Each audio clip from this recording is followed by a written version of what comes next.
wicked, far too crooked. That is the frequent comment I hear. Too one-sided, underhanded, can't be trusted. This is the opinion, yes again. For their own abuses, they keep making excuses. Housing crack up over. They unleash the lawyer, set up an inquiry just to get Kid Rowley. But they wouldn't sue the false paper screw. I don't need to close to tell them go. Hurry, pack up your bundle now. Stop fooling the people.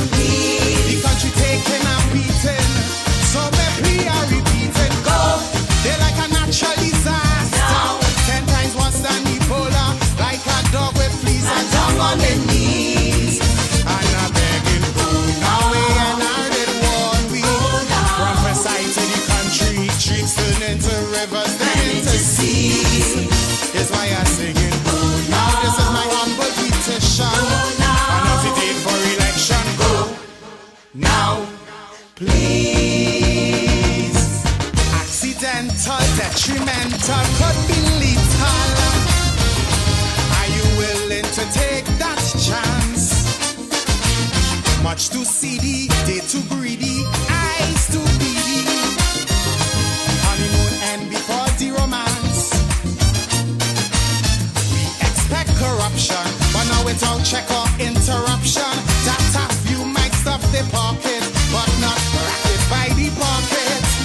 From the constant comments, we get no recess. Before things fall apart and the riot starts. Even in chutney, I'll tell them go. Make it sooner than later. To protect the future, please. For the sake of we children and the next generation. Go. To safeguard our image. Before Griffith cause more damage. Like a dog with fleas and down on their knees. And I'm begging, go now. They try to stick me with rage me. They are more trick than Houdini. Streams turn into rivers, then into seas. Is why I'm singing. Please, Mrs. Pamela. Take Munila and Sharma. Go now, please.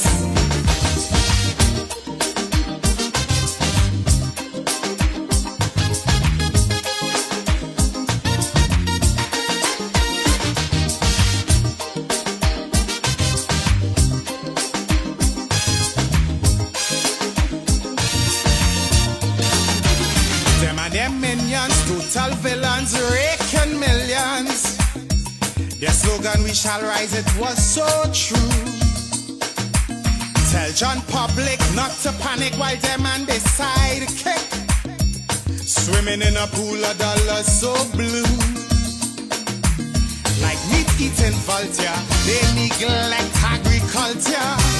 Mega fans of phony, Mama Guy Caroni.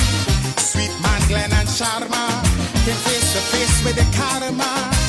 And Mill was awful, gone through with two pull. Don't need a big mouth to tell them go. Watch her and see they does follow now. Before we regret tomorrow, please. You're setting a bad example. Family values they trample. Go. It's only vice they desire now. Before the 5 years expire. Like a dog with fleas and down on their knees. And I'm bleeding go now. Before we end in bankruptcy. Before they empty the treasury. Streams turn into rivers, then into seas. Is why I'm bleeding go now. Immediately. And don't forget your AG go now, please.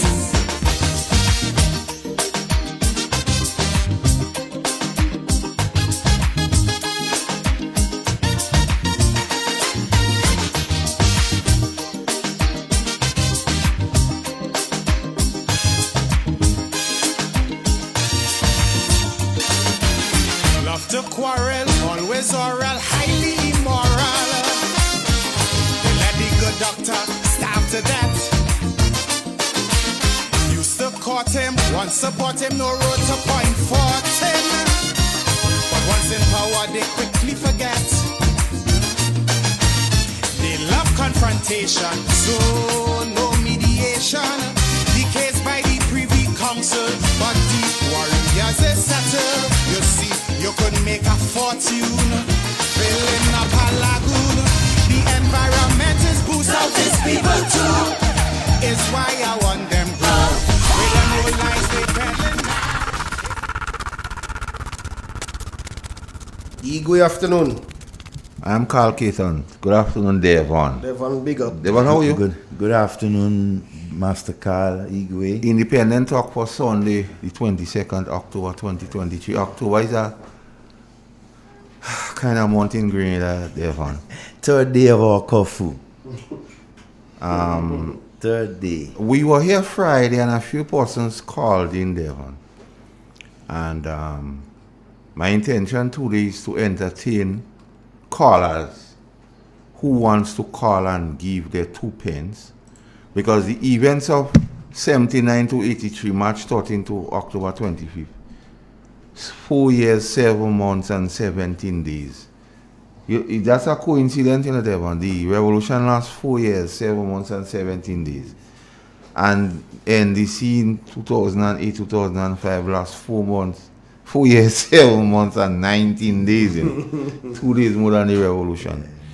But anyway, Devon, you being part of the revolution, so we go 10, because you see, to really get an appreciation of that, because we hearing all this glorification of October 19th and hero and heroes and heroine, and a lot of things we don't understand that led to or that contributed to what has happened. We heard a lot of the good in terms of the revolution, the CPE, the NIS, and all them things on them, but there was a lot of other things, so we will look to balance the thing here so persons could make a judgment on the issues and facts.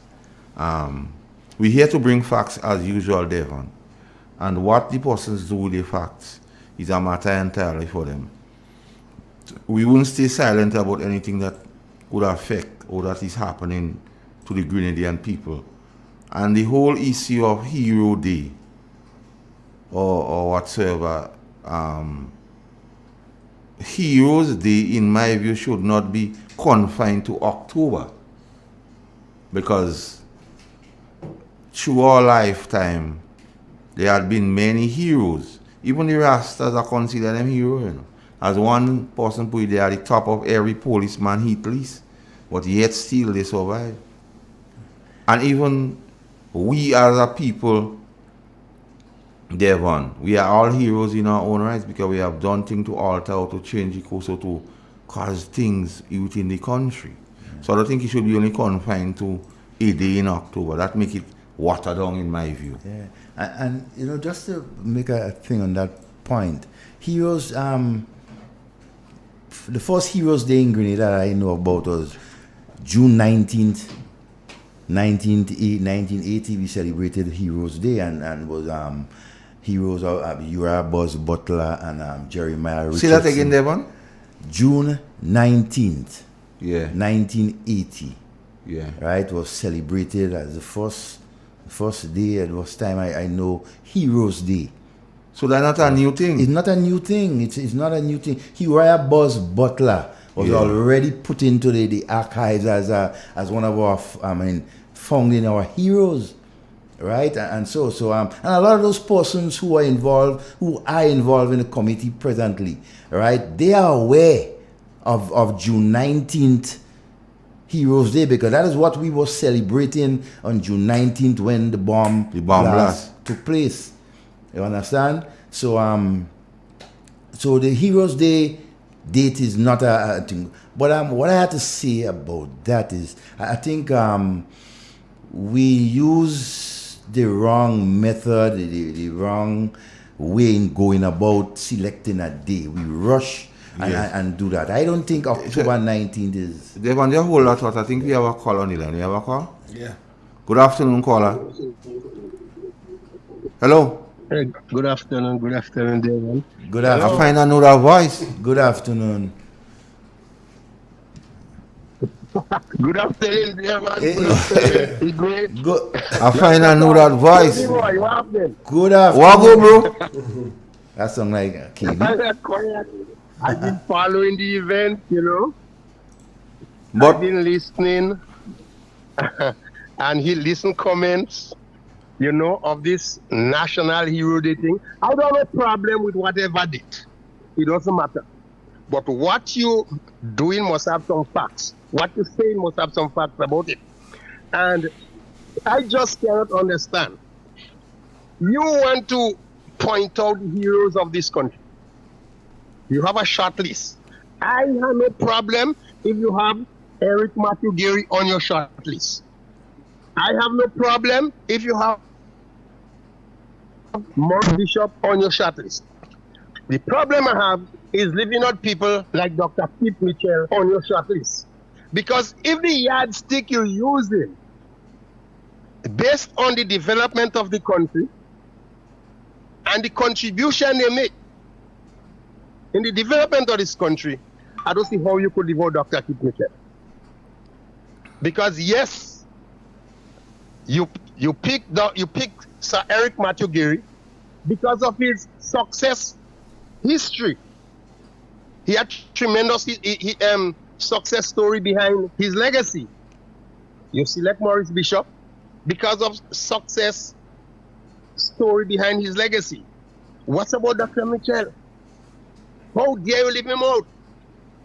When you're dealing with heroes, when you want to recommend someone to be a national hero in your country, you have to leave the politics out of it.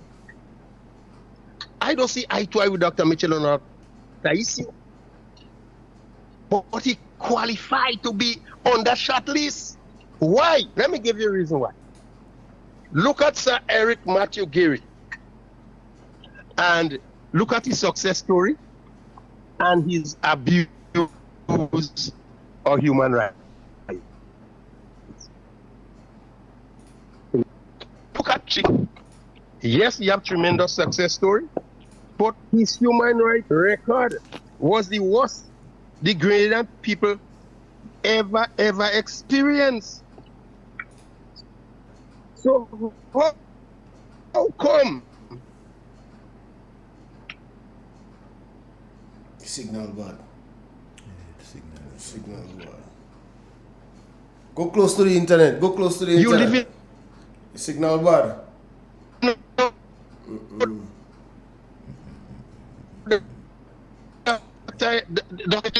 You understand from that whenever you selecting heroes of the country, you have to be fair. You have to leave the politics out of it. Because what we notice is that some people in this country want to portray Maurice Bishop as some kind of angel who dropped from the sky with no sins, pure white, no blemish, and give the false impression the only people who commit crime in the revolution was Code and the 17. But these people, Bishop, Code, all of them, all of us, we were collectively responsible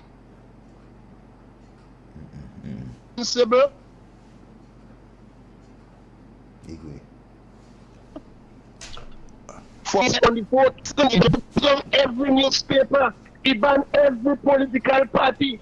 He jailed 3,012 political detainees, and he put 120 rastas in a pen in Hopeville, and you're asking me to salute him now as a leader. How you could want me now to also salute Uncle Gary as a hero when he hired Raphael Brizan alias Buck with 20 convictions to be a police aide. Alston Hood, 19 convictions to be a police aide. Albert Clark, another Mongoose gang, 15 convictions to be a police aide. Kingston Baptist from Gov, alias the Worm, 23 conviction to be a police aide. Noel Belfont, boy from Samaritan, 34 conviction to be a police aide. Crafton Fraser, alias Tanti Gomes, 32 conviction to be a police aide. Owen Coring, alias Miami, 11 conviction to be a police aide. Edmund James, alias Rado, 8 conviction to be a police aide. Myers James, alias Scratch It, 17 conviction to be a police aide. And you have Temple James, alias Bobot from Moya, 28 conviction to be a police aide. Thaddeus Jones, alias Bodiba, 27 conviction. You have John Joseph Mack, alias the lich drunk to puke, 10 conviction. When Gary hired these people to beat his political opponent, you want to tell me salute him as a hero? No, man. Therefore, you have to salute Kit Mitchell as a hero, because Kit Mitchell never jailed nobody. He never beat nobody. He never touched nobody. He never closed down no newspaper. And he never banned election. He never tamper with the poll. You see, Kit Mitchell lost election, he go and sleep. Understand? But you couldn't talk about election in Bishop time, and you want to salute him as a hero. Something had to be wrong with Reagan. That level of hypocrisy is too clear and too blatant. The level of hypocrisy is really too much. How could you know who that on record?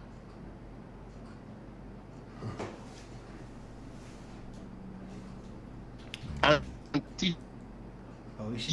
children in school at that hero thing. This hero thing, Master Khan, is an embarrassment and is a myth. Because we never, I want to remind Gradian, you all behaving as if we wake up one morning and we experience that explosion on the foot. That is not true. This thing takes 4.5 years before it took place. There were signs that this thing was going to blow up in our face, but we take no heed. We didn't wake up one morning and it happened, you know. It took 4.5 years. How come you will have someone to bring himself to a state of insanity so he could line up the Prime Minister orders and execute them on the foot? How come an individual overnight, in less than 4.5 years, this country resort to a state of barbarism? In less than 4.5 years, how come a Christian society could degenerate into a state of barbarism in such a short time? And do you think an individual could just get up one morning and line up people on the foot and execute them? No! He have to go into intense political intent to bring himself into a state of insanity before he could commit such atrocious crime. And the whole leadership responsible for cultivating that into the soul. Yes. You cannot now come out sympathetic with people like Naridin. They happen to be in the wrong place at the wrong time. But you cannot come and tell my child, Bishop is a hero. We have to salute him after what he have done to the Gradian people. As we continue to unfold the dark records of our days, it will undoubtedly tax the power of belief. I want to say to Gradian again, you may have you hang up with Kit Mitchell. I may not see eye to eye with Kit Mitchell on every issue, but you cannot leave him out of the shot list, because the National Stadium don't fall from the sky. The ministerial complex don't fall from the sky. Port Louis don't fall from the sky. The cruise ship terminals don't fall from the sky. The bus terminals don't fall from the sky. All the concrete road don't fall from the sky. The thousands of scholarships don't happen by accident. The liberalization of the telecommunication don't happen by accident. The new hospital don't happen by accident. If you're dealing with performance, you say you want to judge Gary based on his performance, You want to judge Bishop based on his performance, of his performance? How come you live in Kit Mitchell? How come you, and you have to tell me how much people Kit Mitchell jail? You think Kem Jones could have survived under Bishop?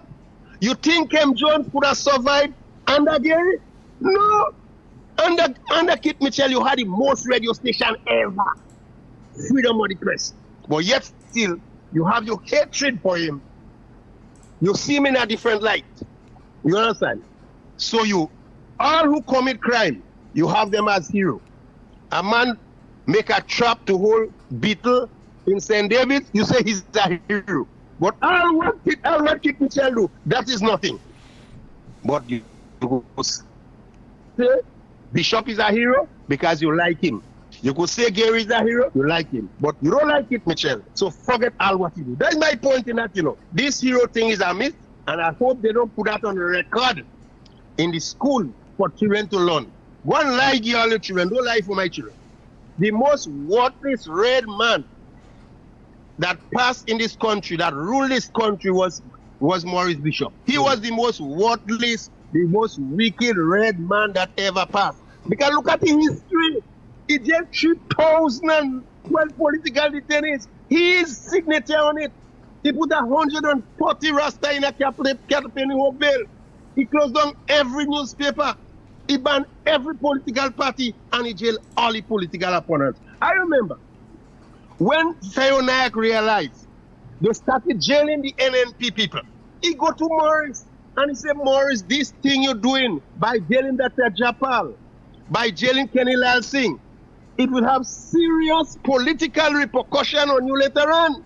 Bishop turned around and tell him, Fayo, if you continue to come here and make unreasonable demand, I will be unable to stop the security force from detaining you. Fayo pee pants in front of Morris. Pee blood in front of Morris. Urinate in front of the man. He couldn't believe that outcome for Morris. The same Morris you see is a nice man. He innocent. He came from heaven, spotless, sinless, and God and his men, they were devil that came from the bottomless pit. That's a myth. They all were collectively responsible for what happened to Grenadians. And I have no apology to make by saying the most worthless red man that passed in Grenada, Carriacou, and Pitinati was Maurice Bishop. No apology for it. Master Carl, I hope my message come true. And Grenadians to think it. You may have your gripe with Kit Mitchell, but he in my world, the real hero in Grenada is Kit Mitchell. All right. Take care. Thanks for your contribution, man. Devon. Yeah. Wow. That's a lot. Food for thought. A lot of information that was, and I as a former soldier, a young person who was involved in the revolution, I mean, I cannot, a lot of the majority of the things that KB said there, I cannot disagree with it because, I mean, as a soldier, you would have been aware of a number of things that was taking place. However, because of the way you are, what you are, and everything like that, you had to either refrain or, or do whatever. But good afternoon and welcome. Good afternoon to you all, gentlemen. Good afternoon, Brother Cliff. It's nice hearing Brother KB's voice once more again. And I'm sorry not in the studio there with you all. But let me say that I agree with 99 or 95% of what he said. And I strongly agree with it. And I think there are too much hypocrite people in Grenada that are trying to fix our politics. Too much hypocrite people in Grenada trying to fix our politics. A wrong is a wrong. If you turn it upside down, it's still a wrong. You turn it left, it's a wrong. You turn it right, it's a wrong. A wrong is a wrong. There are no two ways about it. Maurice Bishop did a lot of wrong. Maurice Bishop did some good. Gary did a lot of wrong. Gary did some good. Just as what KB said, there are times that I do not support what Dr. Mitchell do. But he was a hero to Grenada. Blaze might have done something. There might have been weak leaders. Brathwaite, a weak leader. But what is good for the goose must good for the gander. And that's where the problem is. I believe the same thing that KB believes. That they're hand-picking people to award. You don't have to hand-pick people. You must have a criteria that spell out what the person do. And if the person would have done something wrong, then you exempt the wrong. But you don't shut them off, and because you want them to be on your slate. That shouldn't be. And that's what we see happening. And there are hypocrite people that don't want to say that and want to leave out certain people from this list of heroism. If a man is a hero, he's a hero. If he do something wrong, he do something wrong. Because Christ, who came on earth, had people around him that did wrong. We know that. Christ had people around him in the days of Christ. Noah, all these fellas of them, David, what you call it, Aaron, King all these Solomon. fellas of them, Moses, kill a man. So why are we trying to paint like these people was so good? Priests do wrong, bishops do wrong, nuns do wrong. But we're pretending that we just sideline these people and you take it out. That is hypocrisy. And I don't like the hypocrisy. I have nothing wrong in selecting some people who have done well and make them hero. But don't pinpoint a hero and forget that man. 5 having stand up in the line, but you're passing everybody and going to that one. That is not it. All of them would have their shortcomings. And I totally agree with KB. And at this point, I don't know why KB not on the air with Aldo. Aldo never said, but I think it's something that Aldo should tell us too. And I agree. I listened to something just now on NDC program where the Minister of Agriculture was blaming everything. Oh, that they didn't have, the government didn't have, before didn't have that in place, and didn't have that in place, and they didn't have that in place. And a lot of us know what a lot of what he's saying is not true. But we have to blame the NMP government for it. Because the NMP government did not boast themselves enough, did not publish themselves enough, and therefore we who were supporters of NMP find ourselves in it. There was something that we cannot support the government on because it was not properly planned.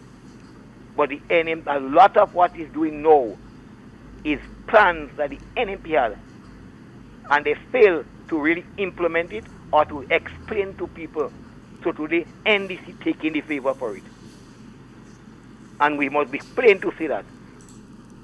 And tell you that. But we know mobilization and all this thing, NMP, NDC taking a lot of fame for a lot of things that NMP put in place. And why? Because NMP was weak there. They didn't perform themselves to that extent where they boast themselves.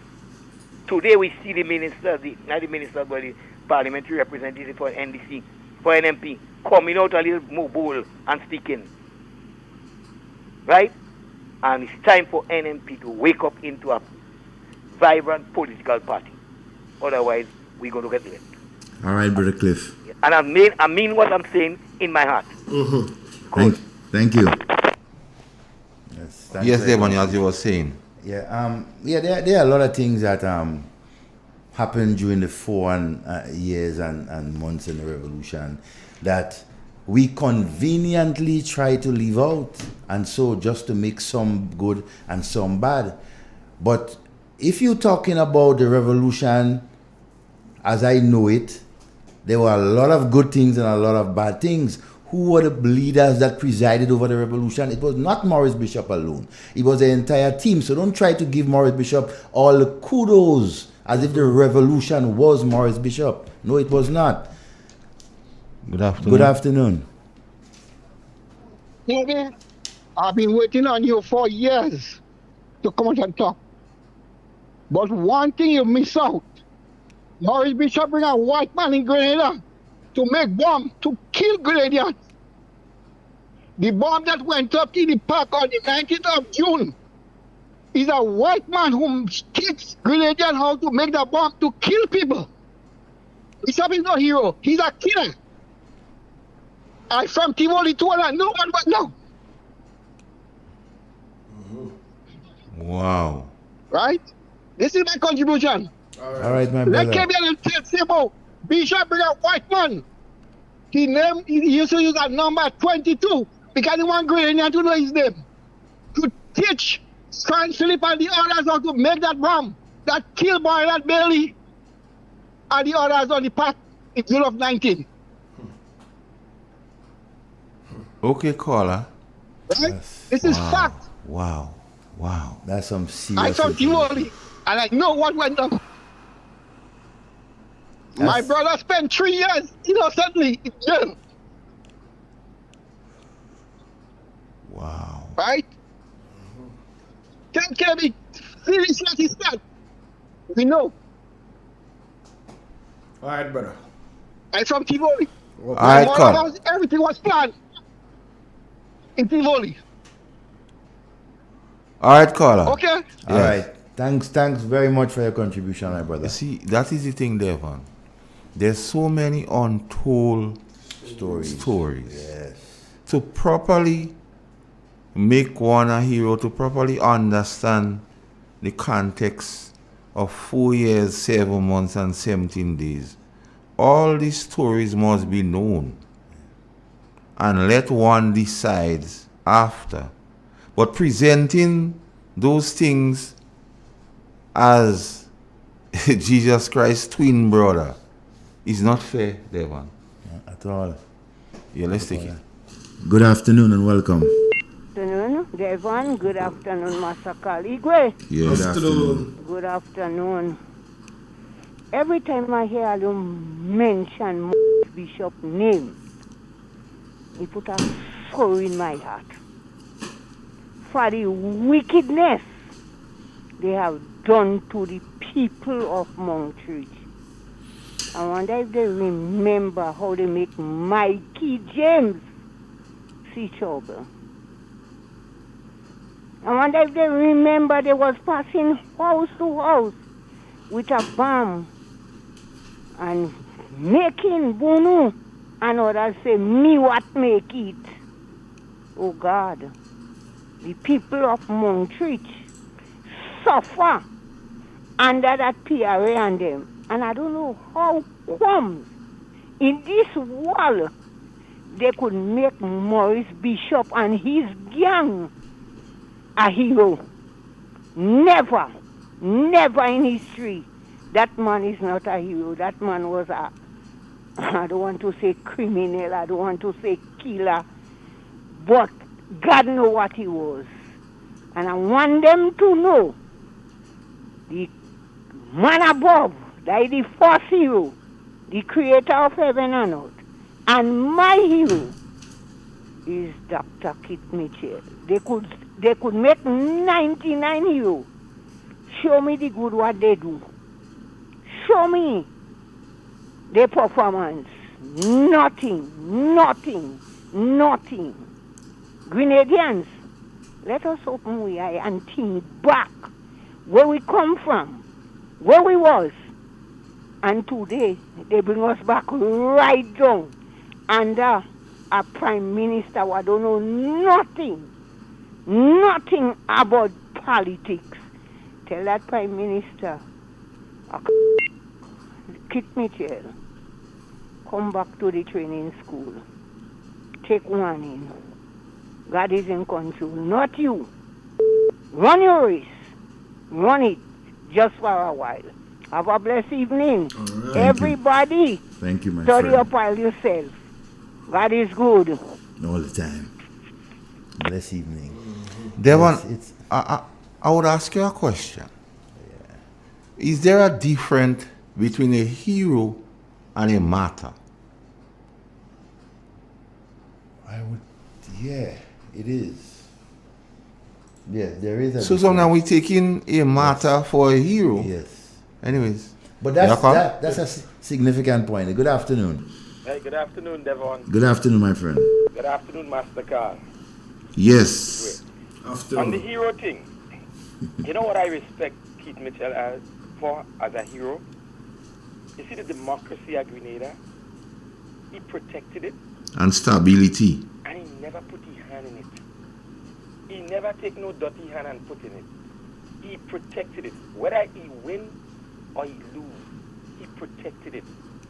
That makes Keith Mitchell, that alone qualifies Keith Mitchell a hero. Keith Mitchell tried his best to bring progress to Grenada. And I'm not even looking at the progress, but the way he protected democracy at Grenada. And I hear people say Keith Mitchell is a dictator. He may be a dictator to himself, but Keith Mitchell wasn't a dictator to Grenada.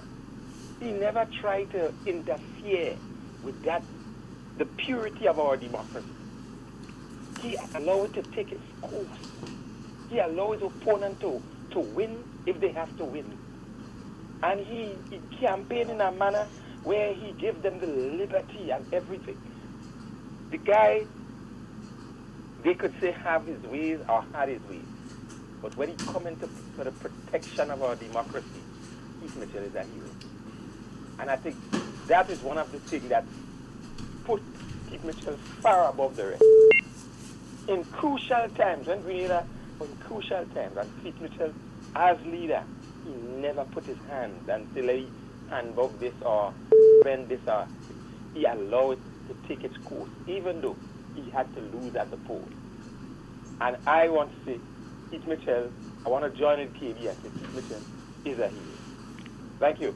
All right. Thank you, my friend. There was another question I would ask you. Go right ahead. You were part of the revolution, so up until the very last, as I understood, up until the very last, you were part of the revolution. How? Oh, because we hear in talk about what was the Angola option all about? If you don't really want to speak about it, you don't have to, you know. Well, it's something that if you find you don't want to go there, you don't have to, eh? Well, not that I don't want to, but I prefer not to because don't go there. There are so much, different interpretations of it and so on. I want persons to study, think about it for themselves and so because people like me want to know. Maybe you well, I can give an idea as to what went on. Well, I asked that question against the backdrop, Devon, of October 19th. Yes, it did. And I will tell you why I asked this question. Now, speaking to a lot of people who claim to know, and they don't only claim to know by just bluster, but by evidence and facts, that the Angola option played an integral part in the happenings on October 19th. In so much as the People's Revolutionary Army was uncomfortable with the Angolan action. So, and you hear people saying there was thought, chatters on the street, there was thought of making a preemptive strike on the Angolan options. Let me take that call. Good afternoon and welcome. Good afternoon, Devon. How you doing, man? Not too bad. Call. Hey. Good afternoon to you, boss. What's up? Not bad. You know, I just want to put my two pence. Shoot away, man. You know, first of all, I want to recognize some heroes, some Rasta men. I can give you an instance of one. The guy in Baltazar who's selling with the straw clothes, who's selling the... Round the corner. That is a hero, he and the rest. When they brought them to Richmond Hill prison, the guys refused to drink water from the pipe. They refused to drink water from that touched the galvanized. They had to put a bucket outside and wait for rain to fall, straight to get some water to drink. They would not eat the food. They throw fig, give them, let they roast it on the ground. I see them men bones come out, and them men was able to survive that and come out and look at man's contribution today. that is a hero. For me, that is a hero. I look at people in Montreal. There is not one house in Montreal, not one single house. I challenge anybody that didn't have a brother, a cousin, an uncle that was in jail by that man they want to make hero day. Not one single house. Look, we have Noble Philip, who, poor fella, was in jail for all these years. Huh? For what? Because being a son Gary, right? Today he's in Montreal right now, blind, he can't see. In the village. Who go in and see him? Who is offering any help? That people like this is heroes. You know, I remember in the Gary era, Montreal State, you could not pass. When the bell ring, I see my mother cry, she couldn't get inside it. That was the GNP time. And that was the grandfather of them, of the revolutionary people. Because they had to back everything that, they was against everything what Gary did. And Gary stood up and showed Montreal people love, appreciation, take the land, give it to the landless.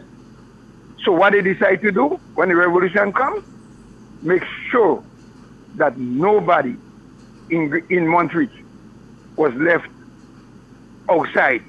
They had to go inside the prison because of the support for Gary. What was the crime they commit? Who sent them inside there? No other person than the so-called hero that they want to make. My hero is people like Kit Mitchell, Gary, Kit Mitchell's mother. Those people were able to create the situation so that people should be able to own something and have something today. I spend my time up there. My son was with me. Boy, I see my son 20 years after in England. He's listening right now because he wants his grandson to know what they have done to me. Because they believe that Maurice was a hero. They take me out in Montreal, send me straight in jail. You know? And you come back out without your mother, your sister, nobody. How long you spent in jail? 3 years, 2 months, and 1 day. So that time you lost? Time I lost. And not only this, you know, the question was, they wanted to make sure that there was no opposition. So they want to get rid of two people. Winston White and Teddy Victor. So to get rid of Winston White, because Winston White had some children in Montreal. So what we had to do, lock up some fellas from Montreal, case James, me, and Buck, and all these people and them. And Sotes, Mr. Kenny Alston, and Malcolm, and all these people and them. Bring us to prison. Different times. Men I never see before. Teddy Victor, I never know him. Stanley Cyrus, Dr. Stanley Cyrus. When I reach there and I see Dr. Stanley Cyrus, I thought he was the commissioner of the prison. You know, only to know that man is a prisoner. And then, by 12 o'clock, Maurice saying, I wish somebody could play back that tape, saying they meet 15 of us counter-revolutionary, going down to overthrow the people's revolutionary government. Could we do that? Not a bullet fire? Huh? You don't meet us with a gun, take me up with my mom? Huh? How could you be a hero? Huh? This man who pushing this hero thing, ask them the age, check the age. They were 4 years old, 3 years old, maybe 8 years old. Some of them didn't born yet. Some of them didn't even born yet. Huh? Can they tell me about Easter Water Parade? Huh? They can't. They can't tell you. Expo, they can't tell about us. Miss War 1970. They could tell you. Nope. They could tell you about Expo 69. They can't tell you. They could tell you about the school I made. They can't tell you. You know, why people choosing Barabbas instead of Christ? Barabbas instead of Christ. Why are they doing that? They're too hypocrite. 1970. No independence. I seen people demonstrating the same people, the independent one and you. You know? They didn't want it. They didn't want Gary. Yeah? But he struggled and independence came out in the dark night. In the dark night. Right? Those are the heroes. Dr. Japal, who was sitting there begging them PRE just to use his own little teacup. And they said, no, you got to use what we give you. Huh? I was there together with him. I was there. 18 hours we there. We can't get a bed. We can't get food to eat. Thanks of the same first caller who came out there and give us something to eat. You know? The same caller, KB, I could call his name. When KB came there and we tell KB, boy, you know, we did so long. And we ain't get nothing to eat. We can't get a bed. He went up in the kitchen and he makes some noise. And then PRA come down with some rice and these juju beans. You could see the palau. You could see what them fellas buy that bone and give us food they take out from the thing. It tastes in acid. But you had to survive. Yeah, man must survive. Suffer. You had to survive, and we survive and come back today. Look at Kenny Lawson today. Huh? So if you get rid of Winston White, look at Winston White today. Huh? I remember Winston White in that cell in the back that you can't see him. Hello, Mama. Hello, Papa. Look what they have given me for my supper. The man sitting inside there, you can't even see him. He wake up this morning, don't see the sun, but he know the sun is somewhere having fun. Huh? What would have happened if Maurice Bishop would get through with his plan on the 4th? What would have happened when the two sides had to fight? Anybody left in Grenada? He bringing the arms. He was the commander-in-chief. And he knew what happened there. When they pick him up, could he speak? Why didn't he say to bring me up before? Don't bring me on the 4th. Let's go somewhere. Let's go into hide. Let me go and reason it out and see what happened. He knew. But I think he had a choice in determining where he went that day, though. Yeah? No, I don't think so. Personally, I mean, being around and seeing him and knowing the condition he was in, I don't think it was something that he himself wanted to do. Right, because he couldn't do anything. But let me not cut you. Go ahead on what you're making a contribution. Well, even they got to fly whatever it is to I did somewhere because what he knew, or whoever do it, whoever lead them there, they should have the power of Noah. Open the sea, and they could have go and the sea close back up. They should have known that before what would have happened. Whoever lead him up there, whatever it is. You know? Because another issue, we're talking about the body. Oh my God, if people here know what it is, just say what it is now. Huh? Make heroes, man. It Mitchell mother, 106, make a prime minister and still surviving, still out there talking, madam, what you eat. You know what I mean? What are the teaching of people? You know, I can give myself a good thumbs up for the agriculture. You know, I could get them for the agriculture. But apart from that, for wickedness, things that happen, how we close the investigation of Maurice father as soon as he win the election, as soon as he take over the revolution. What about Irie Bishop, who is missing up to this day as a policeman on the coroners? Up to this day, not a word. So they make police afraid to fight because they're killing police. Huh? What about the other bishop was found in Palmas in a fridge? You know, all these people come on under Maurice hand. Oh, we just hear a bomb go off in Queen's Park, Trans Philip. We kill him. Scottilda Noel. Scottilda Noel. Huh? The driver don't get a scratch. Huh? Going down there. What happened to these people and them? Huh? What happened to these people and them? You know? As the KB said a while ago, All the men went in jail. All Palm and them fellas and them, they went to jail. They was convicted. I didn't say some of them do stupidness. We need another mongoose gang leader. Not those kind of mongoose, but to hold the royal mongoose and we have, because they knew that the mongoose and them had rabies. But yeah, some mongoose just send out some people, give some young fellas some work there, they go with some traps and hold them. And don't turn them to be violent. Everything about them fellas is bad. Them men is supposed to hold the mongoose and swan. Save our cocoa, save our rats, kill our rats, I'm sorry. Yeah, that's the whole thing about it. All right, caller. They are two people. Wow. Somebody leave Grenada, from the time the husband become prime minister, you disappear. You come back, oh, that's a lovely father. He was a thief, was selfless, ritual, and demonstrate on the airport. We do this and that, you know? All these things is so nice now today. Where's my mother? Where's my sister? Where's the other people I see at the bottom? I see enough people cry long waters on the knees and praying was to get rid of this man. We didn't expect the young people to get rid of him. All right, caller. Thanks for the contribution. Thank you very much. Wow.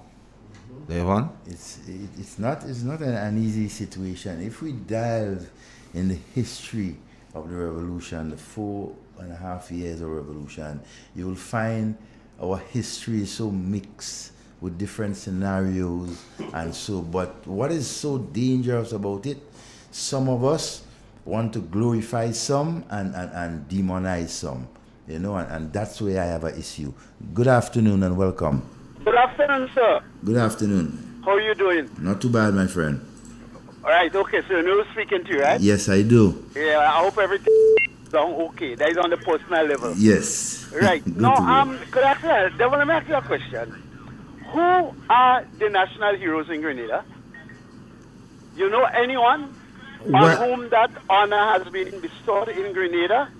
Well, okay, I would reverse a bit and go back to 1980 when we were celebrating Heroes Day, and one of those that was during the revolution. Yes, right? and exactly. Good. One of those heroes was Uriah Buzz Butler. No, stick a pin. Good. How he became a hero? That I think I was too young to know that. Right. So I think the revolution gave yes to Buzz Butler. They also gave it to Jeremiah Richardson, I think. Right. But I was going back further.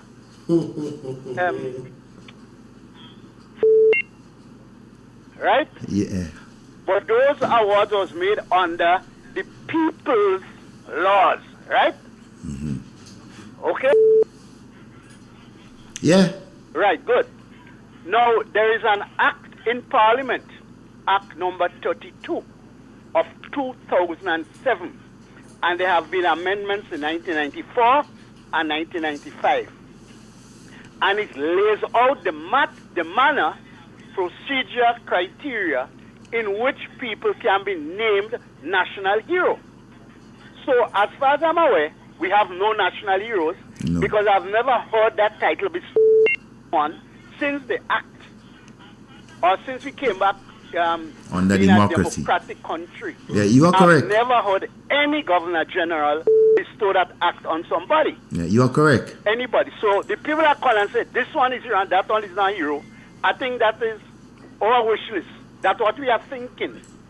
But to the unsuspecting people out there, they're going to take it and run with it. Okay? Now, a committee, according to the act, comprising selectees from the opposition, the government, civil society, and I think maybe the religious community, but I think religious might be in civil society. They have to form such a committee, and they have to go around the nation, and all the passionate pleas and all the stories we're hearing about who should be hero and who should not be hero, we would have an opportunity to go to those meetings and say that. When that is done, that's according to Act number 32 of 2007, a short list would be sent to the Governor General. And she would in turn say, well, like how they send the thing to and go up to the Queen and say, we'll get MBE. Well, ours would stop at the Governor General. And she would say who are the 3 or the 5 people who should get according to what's out there right now. The first set would be 3 or 5. Just interestingly, on October the 6th was Heroes Day in Jamaica. And they had 3 new people who got not national heroes, you know. Jamaica have only 7 national heroes. They had 3 people. I think one is Bob Marley's wife. One is Taurus Riley, and I can't remember the third one.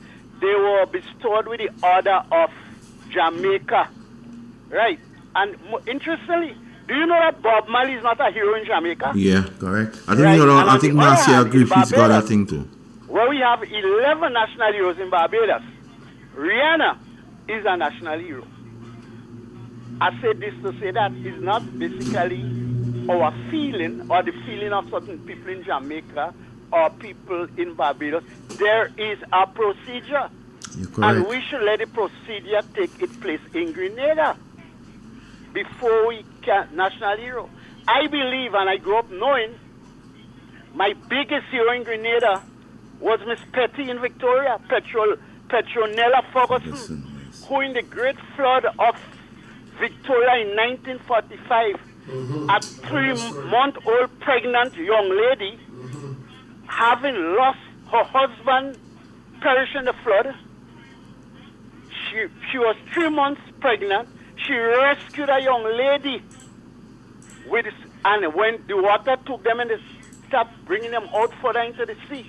And she told the young lady, no, we're going in the wrong direction. I mean, I don't know if she got a navigational skill. She said the water is getting colder, so that means we are going out. Let us go the other direction. And as the water got warm, and then she kept consoling this young lady in the darkness, in the raging waves, in the tumultuous water. She saved that lady. Well, the bridge in Victoria is named after her.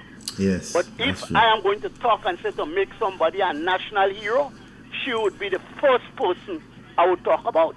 But watch, Pele, in all fairness, from the onset of the whole question of October 19 being Heroes Day, there was a concerted effort by some persons, to basically purport or to put Morris Bishop in the forefront, and which was incorrect.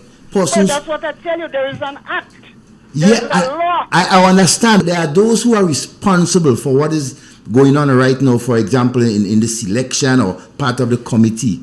And so, based on what they have been saying and based on the actions they have been taking so far since the Heroes Day thing has been launched, Morris Bishop was the most prominent name you hear coming out. Not just, you're not just hearing the cry from people on this radio here talking about Keith Mitchell or others, but you've been hearing that from right within. Well, and that is not fair, basically. No, it's not. That's what I'm talking to you now. Because the criteria you raise. Is Bishop. The date of the Heroes Day date might have perpetuated that kind of thinking.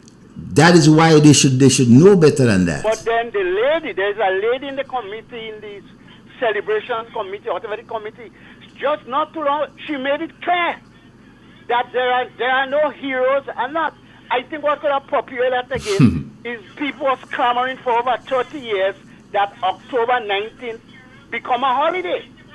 And like on one side, there are more people who are more vociferous than others. Morris is our hero, and Morris is this, and Morris is that. So Morris should be a hero. Yeah, but Pele, the mere fact that you're using October 19th, right, as a day to do that, you basically put out there that Morris Bishop is the one in the running to be our hero. You give a lot of people that perception by doing that. The perception is there. But that's what I tell you, because we going for holiday. We want that day for all the people who suffered. And I listen to your stories. So that day should be a holiday. You say the 19th, the first name that comes to people's mind, Maurice Bishop. Look, Devon had been on another radio station, and I told them about unsung heroes. The nurses, watching them in the white, marching up to the fort, and the human service they did. The nurses who hid individuals in the hospital, put up fake screens and put boxes in front of the screen to give the impression that, well, look, we have things behind it. We don't have nobody hiding there. The nurses in the hospital who hide people up in the roof. A lot of unsung heroes. I spoke about my friend, Saltfish. Yeah. Saltfish was literally guarding children out on the fort, and he ended up with his back like a sieve. We speak about the Lieutenant Podgy and Lieutenant Bogman, who was there consoling people among, imagine, well, you know about it, people lying dead in the ops room, wounded, totally out of their mind, so to speak, and these two young lieutenants telling people, well, basically, okay, go be all right, take care, take it easy, and at the same time, well, I have to remind you, barrage of bullets, right? All over the place. It's the juxtaposition of National Day and Maurice Bishop as a hero. That's the problem. Yeah, in my mind, who was thinking, should have expected that. Right? They should have expected that and choose another day. Yeah, I think so, because just to avoid all the things. Because you remember, there are both sides of it. People are hurting. No matter how they come out and explain. Yeah. So it's anti-Maurice Bishop, and you all talk about.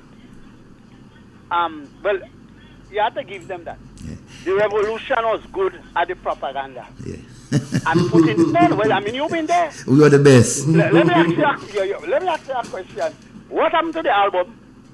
The album. Was there album? Well, you're in the PRA.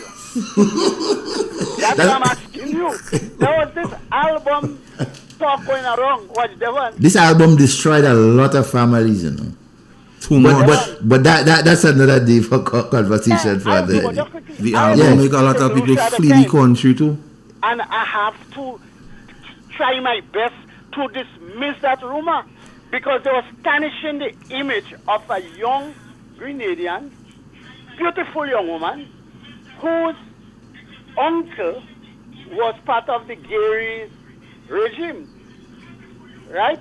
So that would tell you what it was at the time, what you were doing at the time. But I enjoyed what you did. Sooner than later, Grenadians get the opportunity to meet and talk with this committee or whoever and say why this person, they don't think there is the criteria there, why they fit the criteria, or why they do not fit the criteria. All right, caller. Yeah. By the way, conformant of prestigious order of national hero. Yes, subject to subsection 2, the Governor General may, by proclamation sealed with the seal of the Prestige Order of National Hero in accordance with the second schedule, confer the prestigious Order of National Hero upon any person who was born in Grenada or who at the time of his or her death was a citizen of Grenada and who has given a outstanding service to Grenada where the service has altered the course of the history of Grenada. B. Given service to Grenada which has been exemplified by visionary and pioneering leadership, extraordinary achievements, and attainment of the highest excellence, and which has redounded to the honor of Grenada, or through his or her heroic exploit, like the lady you talk about, or sacrifices contributed to the improvement of the economic and social conditions of Grenada. The governor, the power conferred upon the Governor General under Section 1 shall be exercised on the advice of the Prime Minister, given upon the consideration of a report of the commissioned referred in section 18(1)b. The prestigious order of national hero may be conferred upon persons whether dead or alive. Thank you very much. Let me ask you a question before you go. Yeah, no problem. In your estimation, because you've been around long and so, do you think? Hey, I'm a young man. Come on. No, you've been around long. That don't mean to say you're old. But anyhow, do you consider someone as Dr. Keith Mitchell a hero based on the criteria that is? Yes, of course. Okay, I just wanted, yeah. I mean, look, we could go. Look, Tia Marisho should be considered. Yes. Right. Jennifer Hostin. Yeah. Buzz Butler. Well, Buzz Butler his mark was not in Grenada. He made his mark in Trinidad. He was a Baptist leader and he was a politician in Trinidad and the leader of one of the best unions, OWTU. Yeah. So I don't know how the order might go for people who are not Grenadians. Because if you go there, the guy from Nonpareil that got the cross, what's his name again? Bihari. Where he saved all his British people in the war. Yeah, his body's in the war. He's one of the Bihari. He's the old Bihari. Bihari is a hero. Yeah, there's a hero. He's a Grenadian. He is a hero, but I don't know if it will be considered in it. And then we have to bear in mind is either 3 or 5, as what they're saying, in the first instance. Okay. I remember I was telling people they talked about Fedor. Fedor is not a citizen of Grenada. I found that out. Some people informed me the other day. No, he was not a citizen. No. I don't know if he was born in Grenada. But so the thing is laid out in the schedule, it's laid out in the act. And I'm glad you read the act. So it's about to look and see what is what. And people who have very strong feelings against somebody who should not be, go and say and make your points. Definitely. Why it should not be. Yeah. All right, caller. All right, my brother. Have a pleasant day. I hope everything go well. Yes, thank you. Right, thank you. One love. Yeah, I think one of the things. Let's take You want to make a point. Good afternoon and welcome. Hello? Good afternoon, Devon. Good afternoon, Mr. Kali. Good afternoon. Good afternoon. Devon, Mr. Kali, my hero. First, I will make my hero is the person that brings the most transformation and development to Greater Caribbean people market. And not a matter of you like somebody. If you like somebody and the person who deserve it, and somebody that you might not like it, and they deserve it, they should receive it. And when you check on the development of Greater Caribbean people market, Dr. Michel will go on in history as the leader that bring the most development to the Greater Caribbean people market. When you look at the rural area, with electricity, with water, look at what they do again with the ministerial complex. Like when you go in town to do a business, it might take you a whole day to go in different ministry, and you don't finish. But with the vision of the elite of Dr. Michel at the time, is to put in one ministry in one compound, making it much easier for the people of Greater Caribbean people market. When you look again in education, look at it with tablets, the e-learning thing again, that is development. When I look at health, scholarships in education, this is development again. When you look at transformation of the farm road, when farmers used to go in the garden, yes, they planted among the crop, but to bring on the crop to sell, it was a problem. You got the road network, it was bad. They transform the farmers road, give them more easy access to bring on the crop to get it sold. When you look again with the battery one talent, well, senior people, yes, they need, but then when that bad weather outside and they have to go outside in the weather to face what they have to go to do. With the vision of the government and leader of the community, you see, giving people battery one talent. Again, that was something very important for the people of Greater Caribbean picnic. In sports again, when you look at the state stadium, the athletic stadium, the cricket stadium, that raised the nose of Greater Caribbean people market. Greater hardly to that. One of the things that you only used to hear about Greater from 1984 was the revolution. But that change of the development and transformation of the athletic stadium with Kieran James winning Olympic, winning world at different categories of in sports, that raising those and greater become a shining light for the Caribbean, and not in a negative, but in a positive way, positive positive way. When you look again, uh, the Imani program, where people leave school and then they want to they want to go and get a work. We know we go get what they're asking for? Experience. Experience, that disqualifying because you just school gain experience, you don't have that. So you give them that to train them. So for the job market, so then some of them again when they train, I remember some they get to be managers of in banks. So of them become qualified teachers, qualified teachers, right? That the NMP was doing a lot. There was not a lot for the grain people. They raising those of grain curriculum people market. Brother Shell, brother Devon, I was member of the revolution, but I was in the defense category. We were stationed at the Richmond prison. That way we still got. And I remember the night I was on duty, and I had a big knife in Butler House. That way, the first thing comes about the gen leadership, and you could sense a change. I remember the other day, me and the next fellow went into and outside back we heard that they say code back bishop. We know bishop not true. So when we came up back, I said, I hear something, and next fellow say he heard something. So the next fellow say what he heard. And I remember on the Paris Square, they charge the soldier. I because say he's spreading counter. So when they came to me, I asked them, tell me what I hear. Well, the same time, but did not say anything. And when I said, we told them as a soldier, you was hinting. Well, you could not say nothing. Even as a soldier, they brand you as a counter. They brand you as a counter.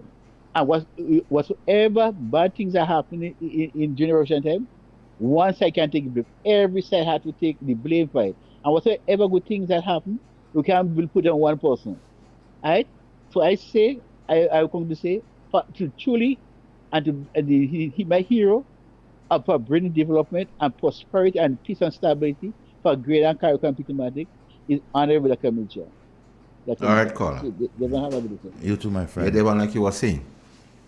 Well, so many different versions and so many things about the revolution, and we keep wanting to hide, so much things. The criteria for the heroes in particular. I mean, it must be spelled out so that people can understand and know why a national hero is important, right? And so, I think they fail at doing that, for the time being. Good afternoon and welcome. Hello, afternoon. Good afternoon, my friend. Yes, well, I've been waiting patiently to make a contribution. Right? Yes. But good evening to the team at Real FM. Good evening to Now, you, Mr. W. I probably will be biased, and it is difficult not to be. I try my best there. Yeah, try your best not to. I am the son of someone who was detained For years. in a period when I needed his financial help as much as I needed his parental guidance. And I was denied that because he was one of the 3,000 and plus guys 2012. who were detained without charge or trial. I used to think it was 2006, but I heard KB say 2012 today. Right? And I believe that he probably might have his stats better than I do. Right? So I would say that there was a period in my life when I was totally and absolutely against the revolution. Because, of course, it hit me personal. Right? But as I matured, I have come to realize that, yes, they were very good. There were good outcomes from the revolution, and some of which is bandied about, the NIS, the CP program, the marketing board, and other things, right? The fact that poor people, children got a chance to go and study and all of that, and these were very positive things. But at the same time, the revolution was a package deal, so you cannot ignore the fact that you had all these detainees, you had people there with a charter trial, and so. And The leader of the revolution during that period was Maurice Bishop. Very good orator. Very good orator. You cannot question the fact that he was a brilliant guy. But I would be bold enough to say that he was also a treacherous guy. And to my mind, that led to his demise. Now, I don't want to rehash the events of October and everything that happened. But I believe that prior to the actual home arrest of Morris, if he had approached things different on the issue of joint leadership, if he had stated that, hey, I don't want it, I cannot, because of course he as leader had the right, to my mind, to say, I disagree with this. The Central Committee might have done different, but at least he would have stated that I am not in agreement with this. But instead, what did he do? He sat and agreed, went away and come back and change his mind and try to get people on the ground, right, to spread rumors. That is treachery. So that led to his demise. So in my mind, as good as he was an orator, one of his major weaknesses was his treacherous ways. Got to see. Am I rejoicing? No, I'm not. As a matter of fact, I feel sorry for the poor chap, because I think there was other things that could have benefited from him that we didn't get a chance to, despite his weakness with respect to his incarcerating people and not allowing any opposing voices and all of that. Of course, it was not a democracy, so maybe that kind of explains it. But when you take such a person and you say, this is going to be our national hero, and while, yes, the government has not said we are naming him, because they have not named names with respect to national heroes, but as the two previous scholars would have indicated, the timing of the day they bandied about celebrating National Heroes Day clearly gave away what seemed to be the intention. Yeah. Clearly gave it away. On the issue of national heroes, I believe there should be consensus. Other scholars agreed that they should go around the country and get people's opinion. And yes, that will be healthy, because it gives people a chance to speak not about just the issue of who is going to be a hero, but to also vent what they have inside. Bro, every October, this conversation comes up. For the last 30 years or more, since certainly the radio talk show has become a popular thing, almost every radio talk show has something that takes place on this, in October with respect to giving people a chance to vent. And you hear still every October people are angry, people are hurting, and we're not addressing that. Previous governments, including this, previous and now this one, we seem to be just glossing over it. In South Africa, as a result of apartheid, what did they do? They set up commissions after that. Let people come and speak. Yeah. Let's see how we could forgive, national healing also. Truth and reconciliation. I think we should do that in Grenada here. Right? Because the thing about South Africa, a huge place. Grenada, every other person related one way or the other. So there are still families, extended families who are affected and still hurting. So we need to address that. That should be one of the agenda items, right, on the course to recovery, on the course to healing, on the course to naming national heroes. And national heroes don't always have to be political. But we can't get away from the fact that there are, people in the politics will emerge as their names will emerge as candidates for selection. But there are other persons as well who would have contributed, as Carl Keaton read there, to the development of Grenada in other spheres. They give an example of this lady Victoria. Absolute case for the crown. Absolute case for the crown. So we have to look at the whole issue of October 19th and the activities that led up to the 19th to the 25th. We have to look at, as a nation, how could we heal? Because, bro, every year I hear it. We need healing. Robert. And if we just go about naming people as heroes or giving cues as to who we want to name as heroes without a proper process, we will be causing more division in this country. I want to ask you a question before you go. Yes, bro. What is your view? Is a hero and a mafia the same thing? Not necessarily. What's your take? Right? Not a hero is one way who would contribute, as the text read, contribute to the development of the country, social, financial, and otherwise. Yeah. Right? A martyr may not have done that or gone to that extent, but he may have died in the course of service to his country. All right. And that makes a difference to my mind. Big time. Right? So Bishop probably, in my mind, could be a martyr. I put up my hand, as a matter of fact, I put up my both hands and say, name in a matter. In that context, I ask the question. In that very context, I ask the question. When you talk about hero, my hands going down. If you say matter, I'm putting up 2 hands. And if you have a third one, you going so up. So if they say matter, you have your 2 hands in the air shouting one love. Yeah. And when you started, you say about you were biased, but even in the revolution, they used to tell men if you don't take a side, you'll get bongs on, so choose a side. So you have to take a side. You tell men, but if you don't take no side, you'll get bongs down, don't stay in the middle of the road. The general was told that. Yeah, they tell the general, take a side, you stay in the middle of the road, won't help you. But thank you for the event, because I feel it's the first time I've called on this issue. Yeah, because I am 60 years next year. It's the first time I've called on this issue. Robert, my thing, people like myself who want a chance to vent. My thing, Robert, is simply this. There are some difficult conversations we need to happen in Grenada and have it honestly. Until and unless we don't do that, we just making mamagism. That's true. Because, I support you 100%. Because you see, if we open, and that's the thing about history, when we keep it away, because my good friend Devon asked me a particular question and realized he was not comfortable. Devon ducking too. No, because you see, based on information, the Angola option would have caused a lot of things to happen on the 19th. Because it was a case where either you do them before they do you. Yeah, do or die. Massacre. So, in my opinion, sorry to cut you, but in my opinion, the activities or the situation amounted to that. I'm going to tell you why. Because trust was broken. Yeah. When Morris would have sent people to say Code want to kill me and to give his trusted aides, Clitter, St. Paul and others, go and tell this person, go and tell that person, key persons. So once you give them that information and they start to spread it, you know it will go through the country like wildfire. When you would have done that, they couldn't trust him again.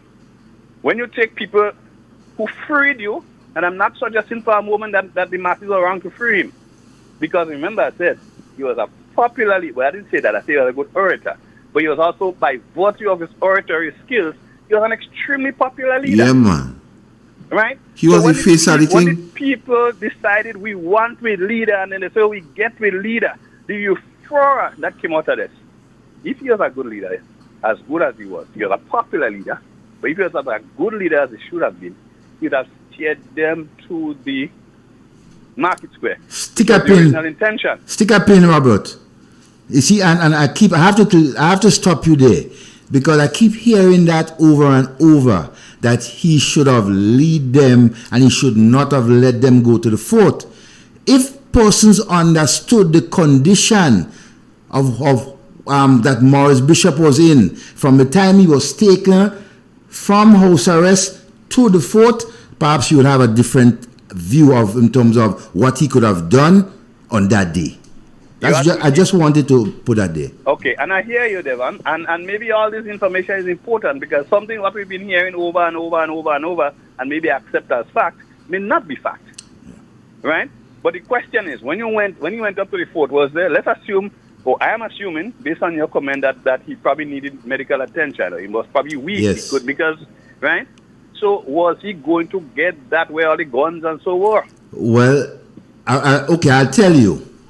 In my view, the person or persons that led Morris Bishop to the fort, they knew for what reason, right? And and as a matter of fact, while he was up there, then you saw the nurses and so came up and and gave him medical attention. But the whole question of he being of going to the fort is a whole one point here, Robert. There's a school of thought within around revolutionary people and circles that Morris always needed somebody to do the heavy lifting for him. So bringing him on the fort maybe was a result of that. Maybe. Well, okay. Okay. Okay. But Robert, my whole thing about it, once the situation deteriorated to that point, and you see, a lot of things we need to understand. Once the situation deteriorated to that point, and with the whole 60 fellas down on the airport down, this thing couldn't walk back. Because anybody who try to walk it back, they know it's a sacrifice they make. So it's a question of who pulled first. Who pulled That's first? what happened, That's why I said, in my opinion, what happened on the fort was how it ended. And I'm never one to because them men was aware of the whole situation, the whole Angola option. And they was very uncomfortable. The army was uncomfortable with that situation. Because the protection under that thing was not for them. You see? Okay. Anyways. But we need to know. We need to know. And that's why it's important again. So one of them want to know about the Angola option should come and tell people what it is. Call us. Devon. Somebody call. Yeah? Devon. Yes, sir. Talk to us. I ain't saying no. Right? But don't hold us. This is so Devon maybe know about the Angola option? Devon know. Yeah, if Devon know, Devon should tell us. This is 40 years after Devon. 40 years here, Devon. I've been trying my best for the last 30, perhaps, or 36 years to tell my story. Me alone. Okay, Andre was the first person. So Robert, ask Devon to tell us how the Angola option. He won't listen me. Maybe if you ask him, he might say. Dev. one last time. Let me tell you something. You know, if you're ponging a stone, you could sit down from 7 o'clock in the morning and hammer in a stone up until 4 in the evening. Yeah. And you know when you ain't cracking, you ain't breaking, and then you feel to give up, and then you just say, "Boy, let me get one more lash again." I know that lash again will crack it, right? So Devon, try for one more time. Right? Anyway, guys, thanks again. All right, thanks for the contribution. All right, brother. Yep. I will tell Robert, we born on the same day, same year, month, everything. You and Robert? So, me and Robert. You will tell us. Good morning, good afternoon, sorry. Hello, good afternoon. Good afternoon. That was a very nice piece. Well put together there by Mr. Robert White. And I, voting again, I am on with the gentleman's statement. I think that's the kind of thing. So it shows us definitely the hypocrisy in what was went on. Because if you have a criteria of how to judge or how to select people, and nothing as that criteria was used. Nothing was used. For that matter, when the Prime Minister was finishing speaking, he told us, we will announce the date at another time. That was what he ended with. He never gave us an idea as to what are the criteria that they're going to use. They're deceitful, man. You understand? So that alone, it was a hypocritical behavior situation there. And this thing about come together, they ain't having come together now. If I could get Kiwi, because as long as you have that kind of mind, how you will come together? When people like KB and them so hot in still, the gentleman in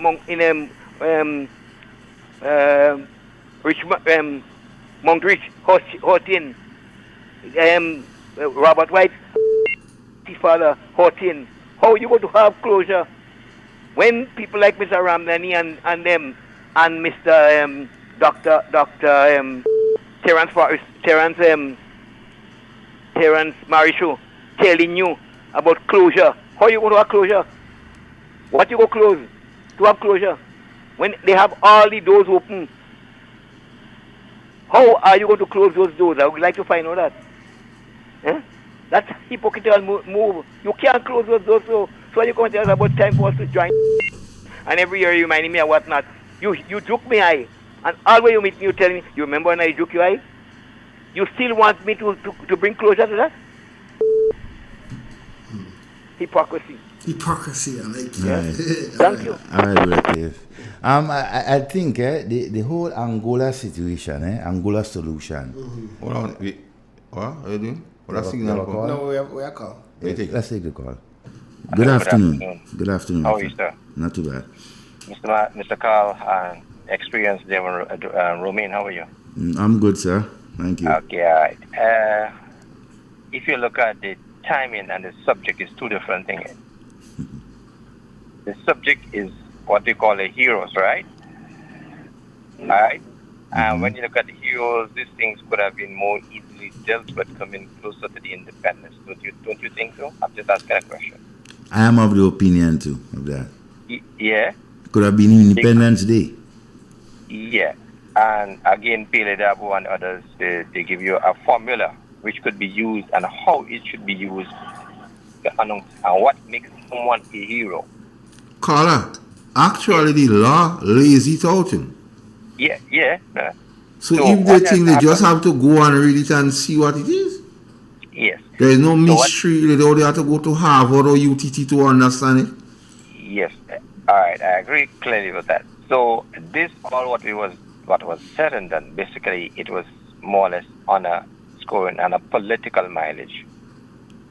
All right, Carla, take care. Yeah. You understand what I'm saying? I could be subject to correction here. When you look at it, when it was done, how it was done, and the subjects what you're talking about. So thinking that many people would have bought into it, which didn't happen. Yeah? Which didn't happen. It didn't happen at all. How much support, how many people really come out and support us and buy into that? It's very sad. You see, so before we jump into, and not we as me and you guys, but making certain decisions at certain time, many times you jump to some conclusion, let me do that, or let me try a thing. This thing no more try a thing or do a thing. This is about governance. Yeah? All right, okay. You understand? All right, Carla. All right. You have anything? Let you take it. Hello. Good afternoon. Hello. Hey, man. What happened? I call you, Mr. Budla, because a lot of people want a synopsis of the Angolan option. You have any idea what that is? Yeah, what happened? Fidel Castro really adopted Maurice Bishop as his son. He wanted Bishop to pattern his revolutionary life like him. So when there is a myth, not a myth, a story, that whenever someone visit Cuba and Castro embraced this person and touch him under the heart, is a clear indication that Castro adopt that person to defend them as his son, to defend them through the life, protect them through the life. So what Castro did was to sign a secret agreement with Maurice Bishop for the deployment of 60 hardcore combatant troops to lay as construction workers at the international airport. That troops was the best elite, some of the best elite from Castro, as a gift to Maurice Bishop, to defend Bishop and Bishop only, not the revolution. The only how you could activate that troop is the Commander-in-Chief Maurice Bishop from Castro for that troop be activated. Not even Austin had any control over that troop. No. Castro had signed a similar agreement with Agostinho Neto in Angola. And when there was a popular uprising in the army, Agostinho Neto seek permission from Castro to use these troops to put down the rebellion. And it happened in a really bloody way. The Cuban really massacred the opponent. Now, Lieutenant Colonel Lane and Bernard could realize that once that troops are here to protect Bishop and Bishop only, after learning the experience in Angola, they saw that troop as a threat. So hence the reason why he went for the joint leadership. So he will have more say in the army.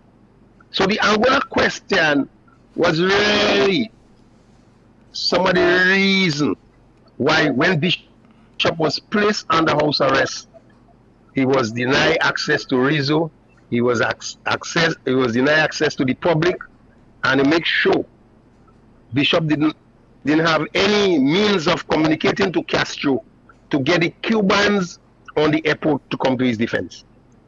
So that Angola question is really, really, have a lot of relevance to the Grenadian situation, because of the experience what happened in Angola. Kodanem was fearful the similar thing will happen down here. Bishop was going to ask Castro permission to use the troops against him. So that is why they cut off communication, they put him under house arrest, they tell Jacqueline Creft if she go in there, she won't be able to come out. So that is the whole, in essence, the Angola question. I want to ask you another question. Yeah.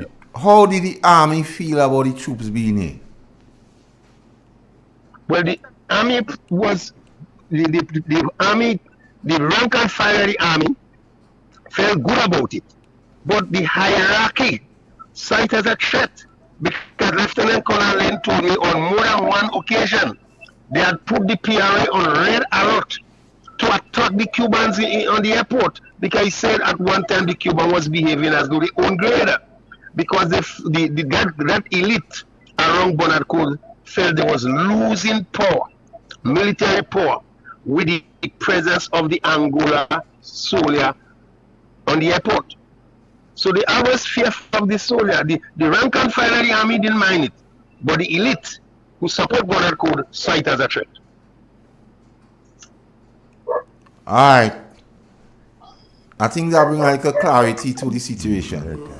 But the unit itself, it was an engineering, part of an engineering battalion. Yeah, and then people I'm telling you what, them men them good. They say them men them hold up the Yankee for a long time. Yeah.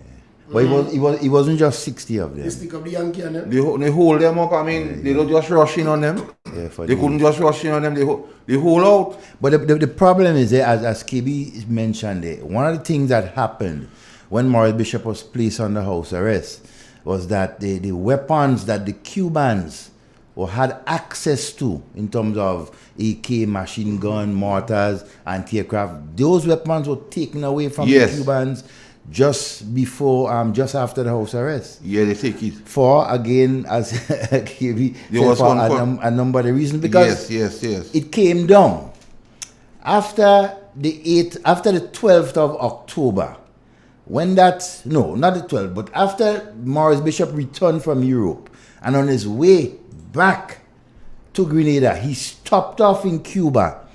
It was a stop that was not planned on the itinerary. Yeah. But he stopped off there to inform the comrade leader in Cuba as to the situation, what was taking place in Grenada. Capitan. Yeah, and it was there. It became kind of muzzled. The other leaders here was basically beginning to say, well, why would he make such a stop without them knowing and the reasons and everything like that. So that was one of the beginning. The second thing, though, is on the 12th of October, in a central committee meeting, right, when the whole question of the whole joint leadership, everything was basically, well, it was a go. While they were in the meeting, information come to that meeting that the rumor, right, was spread. And so, and that rumor was Bernard Code and his wife wanted to kill Maurice Bishop. That was a rumor, right, that was put out there. And when that was picked up by the intelligence and was brought to that meeting on the 12th, it was there that everything turned old master and Maurice Bishop was placed. But he didn't deny it, He didn't deny about the rumor. And he was placed under house arrest as of the 12th of October. The leaders understanding what was going on. Good afternoon and welcome. Yeah, good afternoon to you all, and I want to say a special good afternoon to Kennedy, although he's not on the program, but he's listening, and all the other guys, and Devon, to you especially. I listened to you, and it just came straight from the heart. And what I find about you, I don't want to judge, but I find that you are a genuine person. I know you love your revolution and you love your Keith Mitchell, but you know what I find about you? I find you honest in terms of when you have to give an opinion about something. And to me, I find you really care about your country. So the one for me, keep it up. You're not perfect, and I hope you don't disappoint me, but keep it up, my friend, okay? Thank you very much. So I have always, because everybody knows me and they know my position already, and I have been consistent over the years. I would never, under no condition, support Maurice Bishop because he was no good. Simultaneously, I say, over the past few years, so that I condemn the intervention of my country because you have no right to come into my country. It's a sovereign country, and it's independent, and leave us, let me solve the problems. I don't need all it to come into my country to chart the course. As a matter of fact, I don't call that a rescue mission as other people. I call it an intervention, an act of aggression where a bigger country comes into a smaller country, a tiny country, and there's no match for the army. We couldn't face these people, and that's advantageous. Whether people invite them or not, I condemn the intervention, even though I could never and will never support Maurice Bishop. And from what I hear in this afternoon, too, because everybody just kill me on all these radio stations. I hate Keith Mitchell. You talk about Keith Mitchell, they hate Keith Mitchell, hate this, hate that. But it's not that I hate anybody. As a matter of fact, I was listening to the gentleman, Master Carl, talk about the criteria, one of the criterias for, for hero. And I am satisfied, yes, I don't care who vexed. Keith Mitchell does qualify for that according to what he read. And I have no problem with that. Also, what Pele said, I agree with him also, because my personal thing is that a hero is a special person, above and beyond, not necessarily a prime minister, or not necessarily who works in a country, because as far as I'm concerned, whether it's Keith or whether it's X or Y or Gary, as far as I'm concerned, I pay you to do a job, and I don't have to thank you. You're not doing me a favor, really, because I am paying your salary. But according to the criteria, what he read, I have no problem with that. But with me now, I personally, when you look at the definition of what a hero is, what Pele say, that to me is hero. The guys that on the carnage, remember there's a bus that went on the carnage and 4 guys just running with a pregnant lady, all this kind of thing. They risk their lives. This is what I would call a hero. I would also call the guy from Johnson Bihari. Those are acts of heroism, which I would say that qualifies people to be hero. Not if I have a problem with somebody and joint leadership and I just take a gun and shoot down. So if I decide now that I go in the market square and shoot down everybody now and with some gun, would you actually say that these persons are qualified to be hero? And on top of that, you all made a very, very important point in terms of the contributors before. Why that day? That day, it gives the indication of his Morris alone. Because when I listened to the whole thing on the 19th, when they had it in the park, everything is centered around Maurice Bishop. Nothing is centered around all the other people who died. I don't consider none of them. As a matter of fact, I used to talk about Maurice as a martyr. A martyr is somebody who lays down his life for the country or for an individual. Maurice was murdered because of something with joint leadership that I don't want to go in. The man was murdered. How you could call it a martyr? A martyr is somebody who lays down his life for a country. Yeah, Maurice didn't lay down his life for the country. The man was murdered. But getting back to the whole thing about the hero, right? I probably don't see anybody that on that fort, because it was a confusion between two sides. And Devon, you're correct, because I remember when you were talking about, was giving a synopsis of what happened, and you say about the lie. I heard about the lie that Maurice was the one that started this lie about Code and his wife wanted to kill him, and that is why there was chaos in the country. Yeah, because Maurice Bishop, the same Maurice Bishop, Maurice was no good, and Maurice doesn't deserve to be any hero. Hero what? I mean, is that an example of people who want to be hero? With a gun, live violently.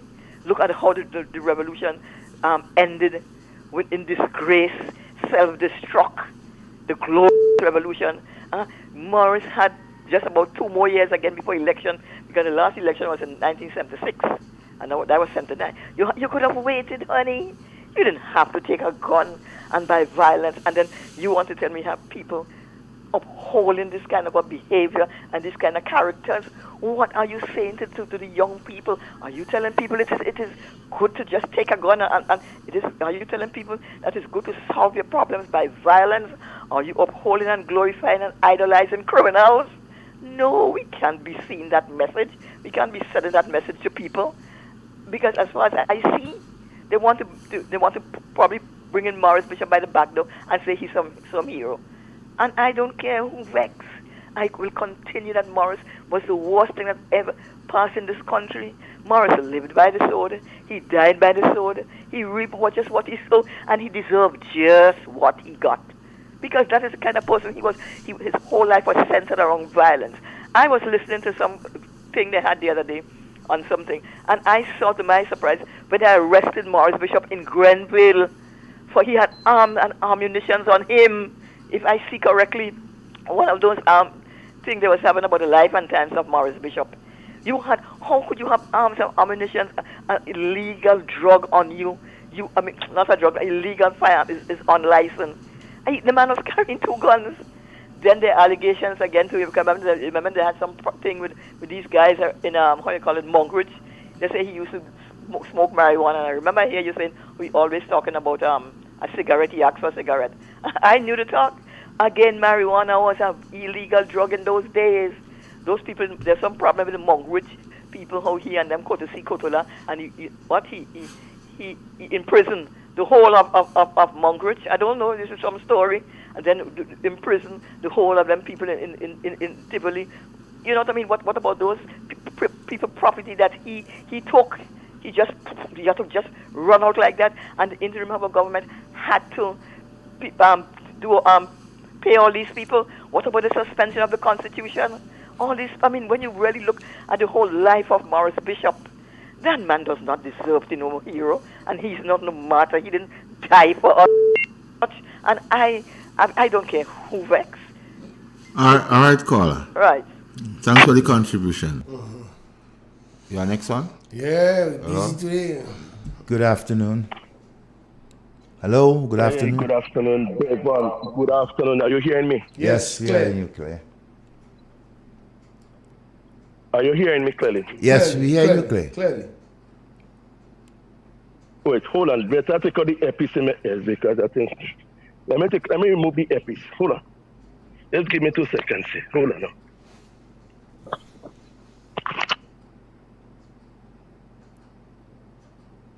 Yeah, are you hearing me now? Mm-hmm. Yeah. I've sat here and I listened. People who spoke about the revolution. People give the history, the experience. Whoa, a noise in the background. Go on, caller. Go on. Make your point. No, but the noise irritating me ears through the phone. Well, he has to be with you. Because we're not hearing it. We're not hearing anything but your voice. Okay, yes. And through the revolution, I was 10 years old at that time. And, well, I was not in town, but in Guav on the 18th, when we went for lunch, after they call lunch, went to go back to class. After 1, Minister 2, no. Then afterwards, I went back. People. We want Bishop and me bigger sisters, me aunts and them. But they pulled me in the van. Well, the next day when I went to school, and after 8, school can call. All of a sudden, the demonstration was more bigger than the day before. So I don't know nothing much about the revolution, but what I could say, that's my opinion, and I want it to be respected. If was not for the Americans, regardless of some maybe personal reasons, the other personal reasons, we might not have a democracy today. So we could have vote, we could have voice our opinion, we could have make decisions. Yeah, we could have privileges. Yeah, if was sometimes we saying, we didn't want the Americans to come here. we could have solved our thing by ourselves. Sometimes it would have been back under the revolution, and it might have been more worse than when Bishop was the leader, because at that time Bishop died. Who would have taken over? Maybe Bonnet could have one of them, So the point what I'm gathering from, that if was not for the American, whether you call it invasion, intervention, the rescue mission, it doesn't matter. Then we would not have gotten a chance to vote. We would not have gotten a chance to vote under the revolution. How I understand it. Thank God for them. They restored democracy back, so we could have a say in electing a government of our choice. Because remember that Bishop regime overthrew the government by gun, not by ballot. So how can I say you is a hero, you is a good man, and you're overthrowing a government by the gun? You understand? It doesn't make no sense into my mind. And as I say, I let my thoughts be respected. People have their own opinion of the revolution. I was 10 years old. You make go on. Say what you think. So I am saying now, I want to say thanks to the American people who come in here, who rescued us from this regime, and to restore back democracy into the hands of the Grenadian people, and to restore law and order, peace and stability. That's all I could say about we and about the experience that I had under the revolution. Thank you. All right, take care. I just want to make this call a hold on a while. I keep hearing over the years about the revolution taken over by guns and a democratic gun. If the same America that we glorify so much, in the 1700s, they led the most bloodiest revolution the world has ever seen, right? Killing and murdering thousands, if not millions of people to achieve their goal where they are today. So I do not subscribe to that notion that when the revolution happened, it was an illegal thing and it was taken over by the guns and it should not happen. These things happen in the world, and the Americans led that since in the 17th century, the most bloodiest revolution that took place. Good afternoon and welcome. Afternoon, Devon. How are you doing? Not too bad, my friend. Afternoon, Master Carl, and afternoon, Gates. Daddy. Yeah, man. Now, I hear the discussion going on around holiday and heroes and things. I think we have to do one thing first. When you're deciding who your hero is, you have to understand, because I hear various people call and say, well, this person is a hero because they swim out and they save this person, or this person dive down and save two persons. Yes, they're heroes. But I think the aim of what you should be looking at is you have two categories here. You have a person who committed a heroic act, and you have a person who has committed basically a life of heroism towards the state of Grenada. Someone whose whole life, all that they have done, their body of work, is actually makes them a hero in Grenadian people, and even people who are not Grenadians. So I think that's the first thing. You have to separate the heroic acts. Do you make a person a national hero because they've saved one person's life, or they saved two people's life, or something like that? Do you then say that person is a national hero? Or do you look at a person who has served Grenada for an extended period of time, committed several acts of heroism, bravery, and so on, and say, well, that person is a hero? So I think that's one of the first things that need to be looked at. You have to differentiate because them, you're speaking, you're speaking a national hero here, not an act of heroism. Act of heroism, there are already established national awards. Give a person an award for an act of heroism. We pass that now. What you're looking at is your national heroes.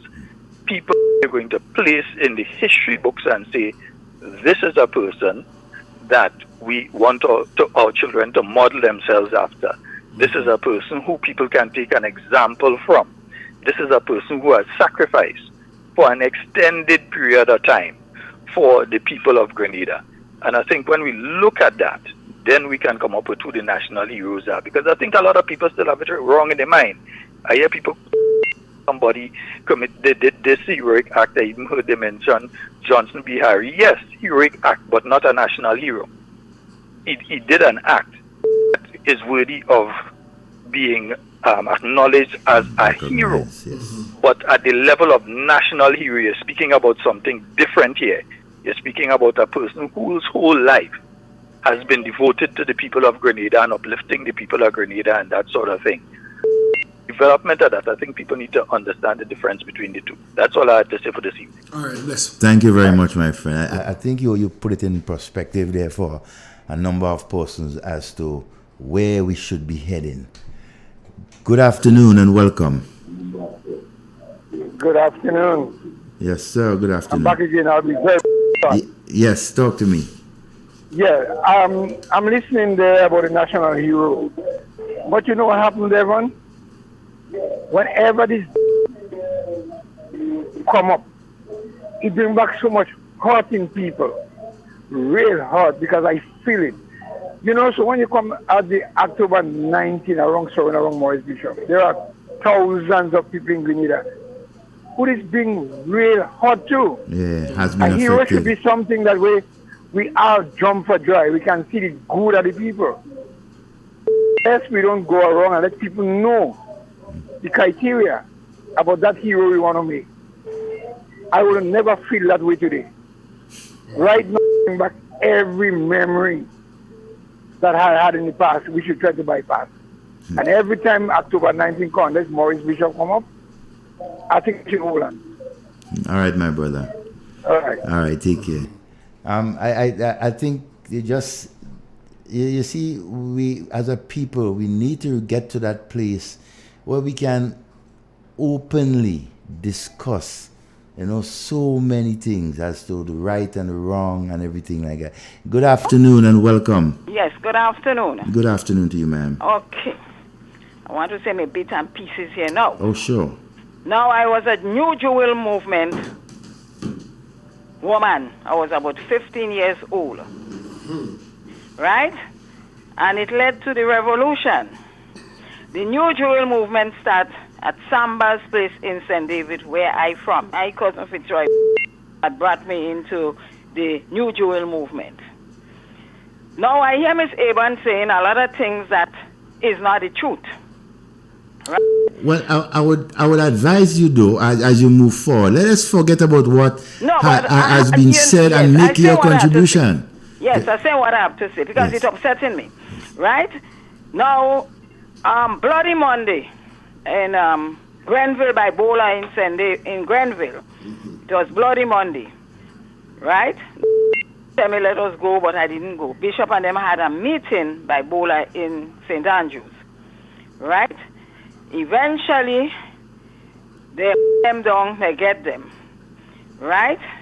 They beat them, they end up in hospital. They didn't get no gun on them. Right? I was by Teddy Victor at the time. Apparently they were rounding up everybody. Right? I was by Teddy Victor that day because Teddy was like a friend of mine. And we were going up that day, we were going to PTA Town, right? Where Brother Mose was. He was also a Jewel movement man. We were going up there to get provision because it was Taylor Estate and he was the overseer of the estate up there. And we were by Teddy. And I say, Meryl? I said, Teddy, some mongoose gang thick with police and them coming up, break the corner by the health center. Teddy was in the center of us. Teddy take out. Right? We don't know if Teddy go up, down, backward, forward, wherever he go. Right? Eric Campbell Poi, we call him Ponda. Right? Ponda, they had a hole. They get Ponda. They get Eggs Mitchell. A few of them in St. David that they rungs up. They go up to PTA Tank because Poi girlfriend and we were friends. And when we go up, from there we go by Poi. When we reach there, Val say, Poi come out down in the cocoa with the bag of yam and the talbot and the custard. And they just pick him up, pelt him in the van, and he get a lash of butu in his head. He was bleeding with blood. They got behind Brother Mose, right? Brother Mose might see them coming up, and he take to the woods, right? They cut up. When we go up there, they cut all the mattress up. They had canned pork. They also make cook up there. They throw the canned pork up there and everything and so on. Eventually, we went down to the hospital, and when we reached down there, we see Morris Bishop head band up, who face band up, who jaw band up, who this band up, and who that up. Because on that day, they didn't say they had no gun, like there was rounding up everybody. Right? So I don't know what she's saying, they get gun on them. Right? So I say that, she does say sometimes that's true. Forget about her and just make your contribution. Yeah, don't bother with right? I was working in Radix ministry. I didn't go to work that Friday. Radix was on the rampage. They say Radix had a meeting with the staff because two of the girls called me and tell me Radix say he not working. They have the comrade minister under house arrest. I say, well, what trouble is that? And this next thing I heard, they had demonstration in tongue. So I dropped me jelly what I'm making, and I end up in tongue in demonstration too. Right? We demonstrating Radix in front, and he's saying, close down, shut down the business places. Saturday morning, they start again. I go down a Saturday demonstration too, and anything hot and sweaty. Right? Monday again, they start. We go to work. Right? Them staff didn't come to the ministry to work. No, they came, but they leave and they go downtown in the demonstration. Eventually, I end up in it too. Right? I start marching with the cement and waterfront, cable and wireless, waterworks, all of us with demonstration. Reach up by Mount, held in by Sanssouci Gap Day. When we reach up there, I turn back. And I say, you see this thing? I say, I ain't going further. When I'm going back down, I see Unison White Man, he was going up without no shot. Right? Esther Ross was holding him. She was, I think, his secretary, and another girl was holding him on either side. He had a no shot. I turn and I go back down, and I stood up, and the Esplanade, the health center was on the Esplanade at that time. McDonald College children come down, Christian St. John Secondary School children, free the leader, free the leader, free the leader. I say, lad, this thing look as trouble here today. I leave and I go back down in the ministry, come back and thing was down there. I take it. No, while I stand up in front of the ministry though, I see the Cubans truck and them coming out from the airport. It was no Cubans and in his black and chicken. No Cubans and them. Right? I open the door, the ministry door, Jeremiah house down there that time, and I stand up in front of the door. Everybody passing, close the door, close the door. Bypass on a bike, and he said, close it, so door. Papa, take my bag and I go downtown. I sat up by the market. It was me and Radix Secretary Christine and Code Secretary Patty. They all living still. And we were talking about code, right? And they mean to bring this place to deep communities in truth. I was in the NWO, and one day I heard Ministry Scott say, she come here to be the Prime Minister's wife and not the Deputy Prime Minister. That time up in where she had the office going in Woolwich up there, we had the meeting.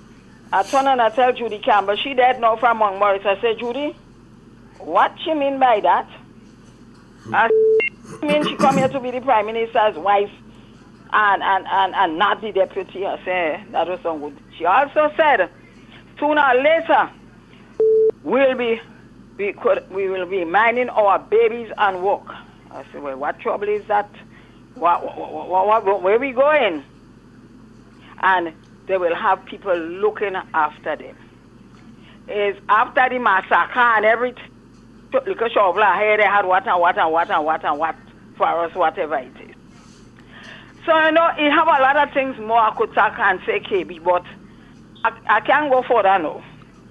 All right, my dear. Thanks for your contribution. It's a lot more I could say, but I can't go more again. I'm getting angry now.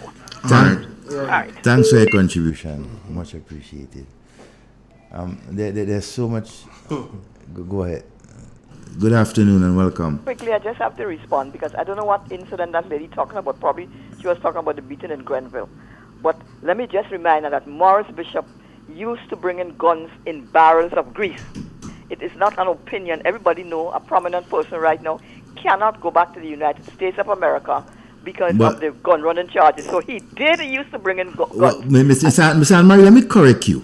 I think I should correct you. You see, the accusation about guns bringing into Grenada, it was never leveled against Morris Bishop. All right, so let's be straight about that. Well, there were persons who were involved in it, right? Okay, and who did it, but it was not Morris Bishop. But he was the chief cook and bottle washer of the revolution. Yes, and listen to me, and they did use guns to overthrow. So the bottom line is this: I am not lying. I know what I saw. Right, and the fact is that everybody knew that Morris had guns, and everybody knew that whether you say he didn't bring in, guns was coming in greaves and barrels. So isn't it possible Morris used to have guns on him? Yeah. But Miss Anne-Marie, have Morris Bishop been ever convicted of bringing guns? How could you convict somebody like that? Huh? When you look at the whole circumstances from Gary and everything, he used to bring in guns, and he lived by the guns, and he died by the guns, and he deserved just what he gets. Thanks for your contribution. Don't just sugarcoating things for me. He used to have guns. Thanks for your contribution, Miss Anne-Marie. But she need to put facts together and so, you know. Good afternoon. Hello. Good evening, gentlemen. Good evening. My good friend, Devon. Yes, my brother. First of all, I must commend you on your bits and pieces on Shaggy program and on the 19th, the history. Devon, I just want to add a bit, not to what you say, but to things that has not been shared with a lot of people that don't understand the plight of revolution. Now, I want to start by saying these two things. Morris meant good for Grenada, Carriacou, and Pitimatic. Morris had the people, the poor people of this country to his heart. Despite what might, and in other words, he is not Jesus Christ. He was not a perfect person. So men will always make mistakes. And we were all young. Being part and parcel of the revolution, we were young. Yeah, what, 20 years of age, thereabout, I was. And I could tell people some of the things that happen in Grenada here. And some things that people don't seem to understand. The revolution came in 1979 as a result of some oppressive elements in this country.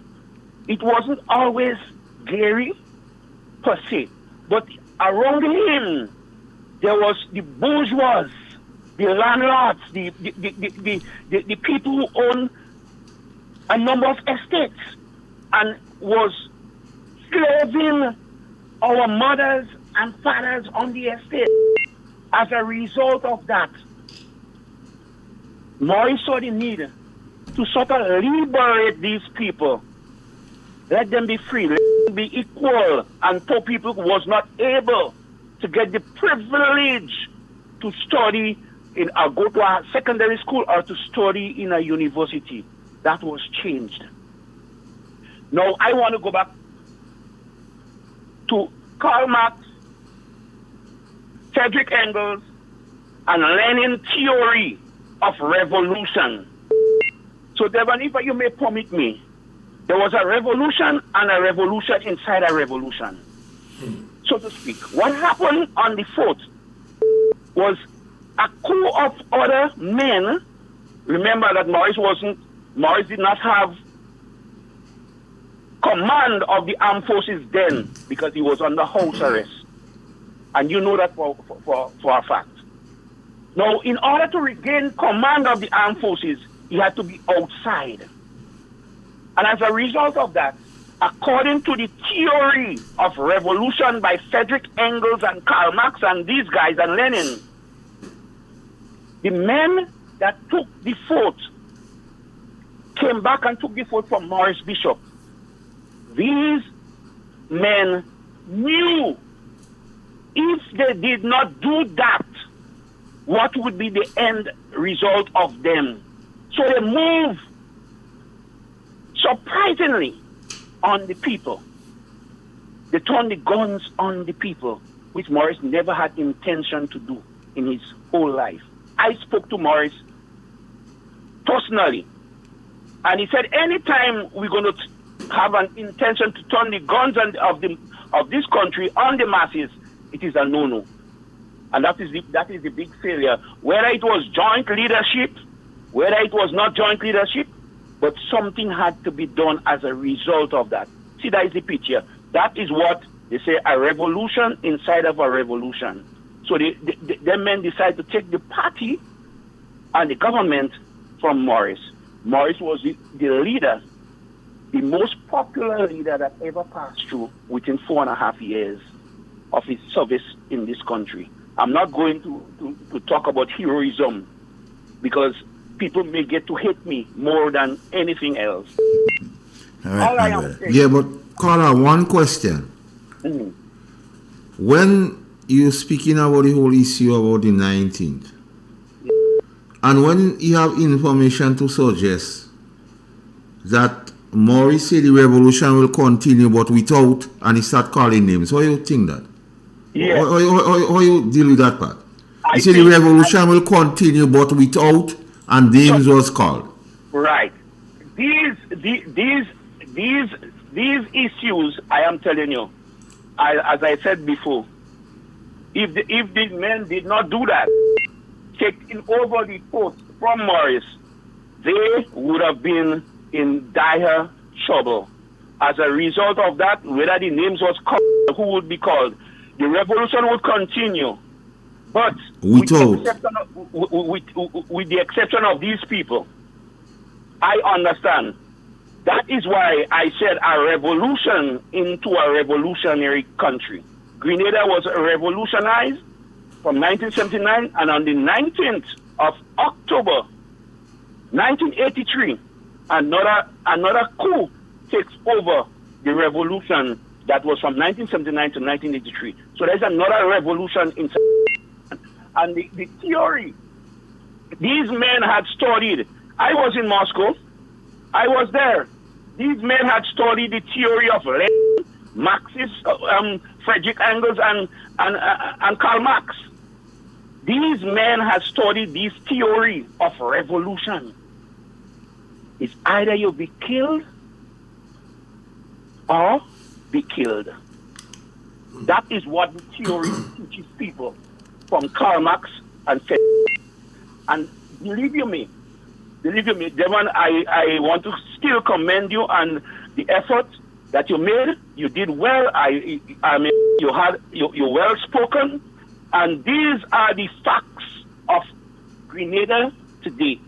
I am not still saying, advocating that the revolution, the benefits, the gains, the airport was built by Maurice. It was studied long before. Yes, Maurice alluded to that. The NIS benefit, it was studied long before. Yeah, but Carl, a lot of things you're saying, okay, you was in Russia, who studied the theories, but was the masses able to understand those theories? No. Because if the revolution was for the masses, and only a few elite persons knew the theory, how does that reconcile with all that went on? So you had one set of people who, as we say, know, and that comes out even with the Angola option, not the whole army understood it. Exactly. Then you found people certain actions were taken, as you claim, because of their studying Marxism, Leninism, and so on. But how the masses, the people, how did they relate to those things? No, that is what education, that is what would have edified people. If the education to the layman, the masses as we speak, had an idea of what it was all about, people would have understood it better. But the core of the armed forces and the central committee of the party, the majority of them, including the deputy prime minister at the time, Bernard Cohen, he knew what a revolution meant. He knew what it means to be involved in a revolution, and if a coup occurs, what it means for him and others who supported the coup. That is what they knew. Because here, information again comes out that most persons who are known or believed, and that happening now in Grenada, if they believe you reside, then they're taking advantage on you. But even then, information is there to suggest, and Devon could correct me if I'm wrong, that persons who are believed supportive of Morris just happens to be going on courses, maybe you too, that why he was in Russia, and going out. Most persons who are supportive, those who don't go in jail, all of a sudden, all man going in Cuba on course, Nicaragua on course, Russia on course, and then Morris himself, and are you giving him all these accolades, but didn't he understand that persons who he could have called on was just all of a sudden just going out of the country plenty? Yeah, you have a very good point, Master Carl. That's a very good point. So the credence are giving Morris a lot of times, you have some questions that could be asked, because if you know these people who generally, and you should think, and even Devon could speak on that, some named Uso, who was the counterintelligence chief. Yeah. Even in the 99 or when Morris asked for that man, somebody had to tell him, Morris, that man no supporting you. Yeah. So why you telling me a great man with all that accolades couldn't figure that out? Yes, Master Carl. Because even on the 99 hour, you're calling your counterintelligence chief, and a man had to tell you, watch, by that man no supporting you. You see. So I hear now, like a learnings, but I mean common sense. Yeah, this man so great. He's the best thing since sliced bread, Jesus Christ, twin brother. And all these things that are happening and you don't know. Exactly. I think it stems from one. So that why I asked the question about the masses education. Or because we claim that persons were educated maybe academically, but in terms of the revolution and the principles, because and I go Monday morning quarterback here because he leave me no choice. Yes. So I would say if the masses or enough of the masses was educated in the same theories you see, they should have no bringing him on the foot was a no option. Okay. So I go Monday morning quarterback here. Yes. You are quite correct.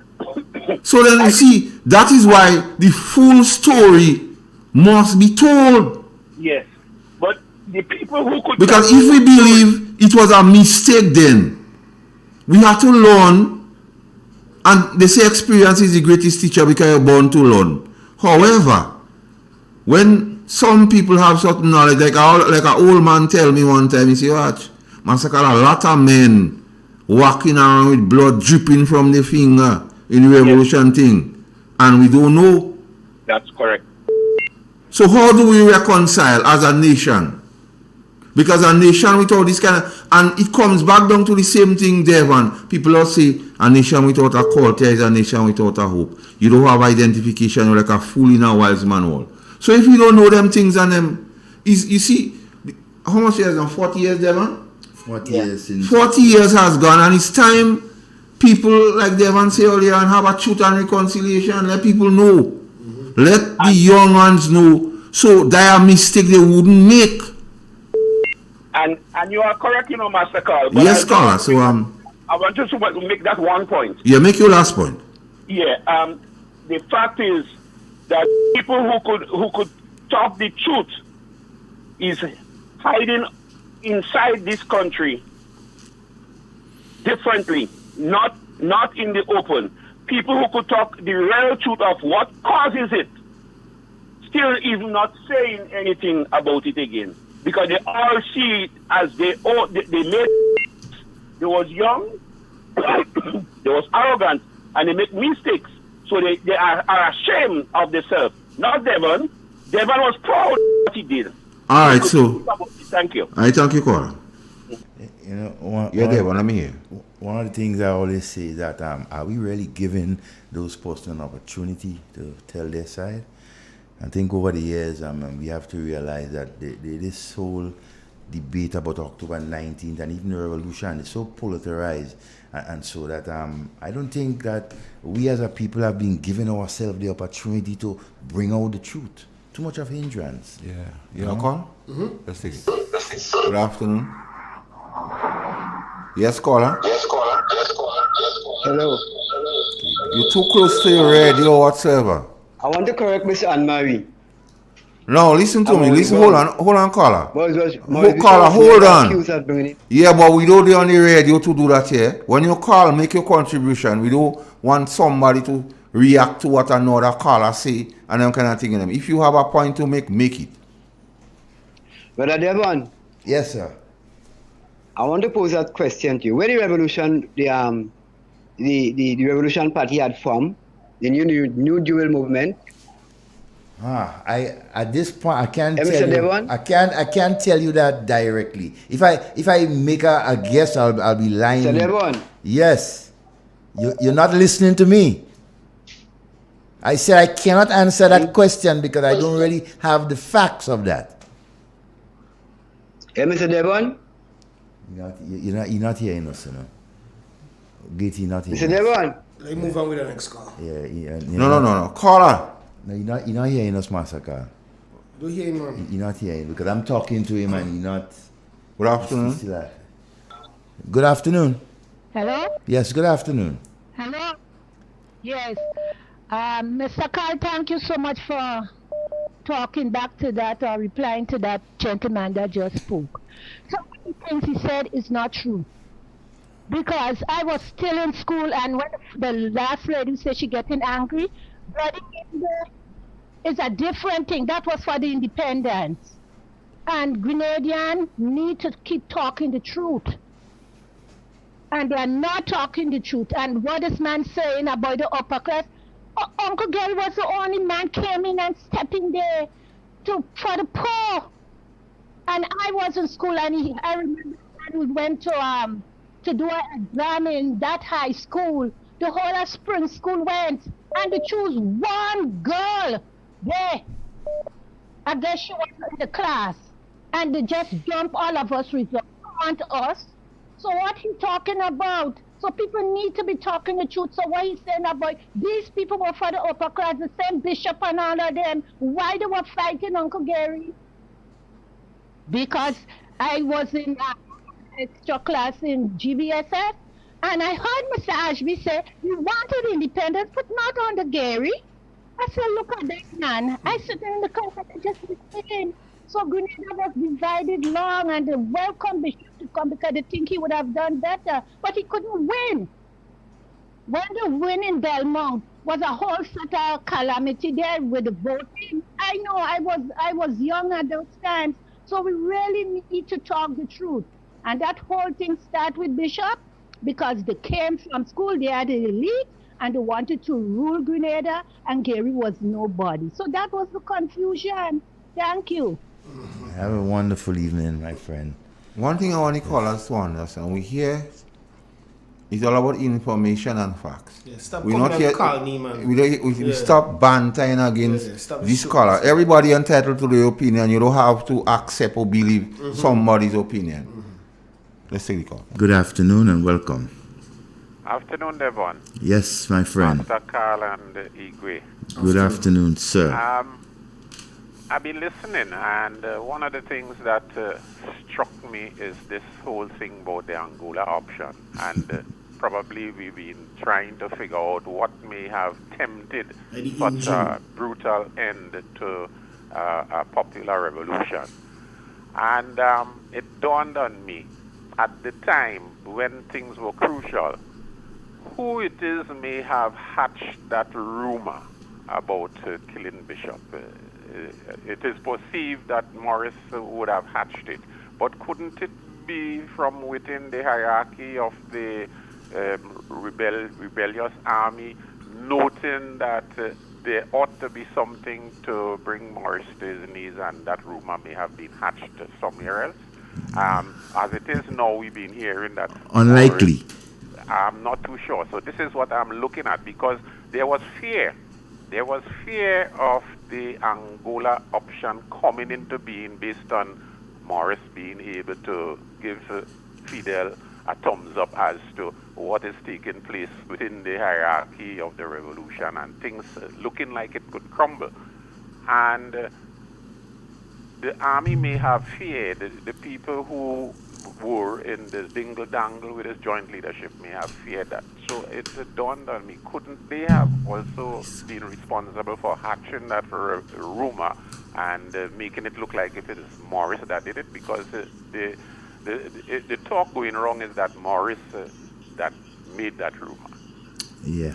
So I'm a bit puzzled there, because you see, in truth and in fact, the Angola option did come into play.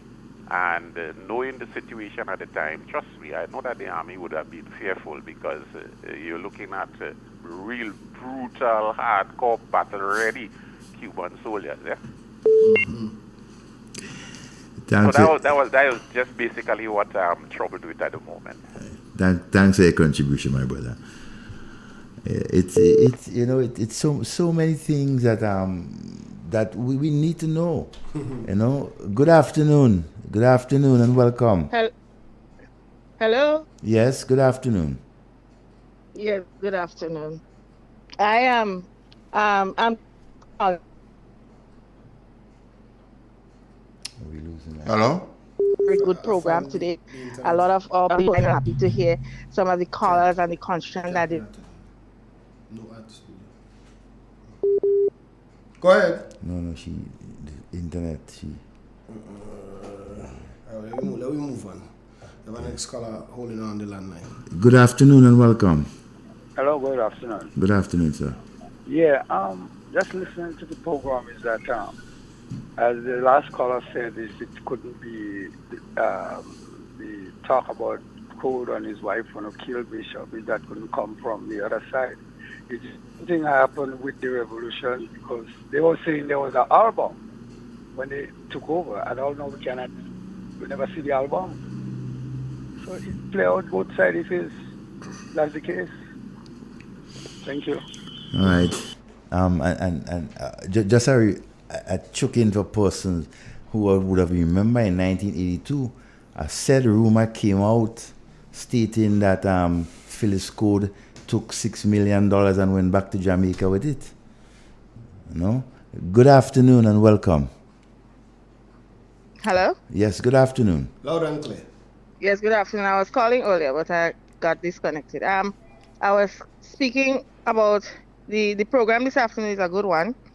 I'm listening to all of the callers and to all of the things that they're saying in regards to the revolution. And so now we, the persons of my generation, seeks clarity on a lot of things.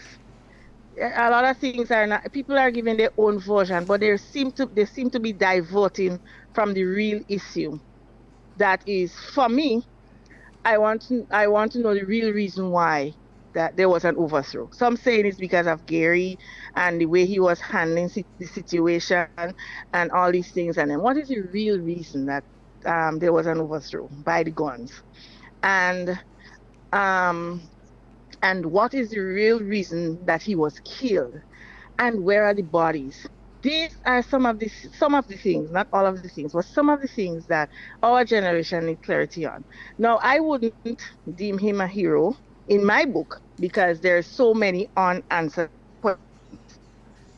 And he was only there for 4 years. So I cannot deem him my hero.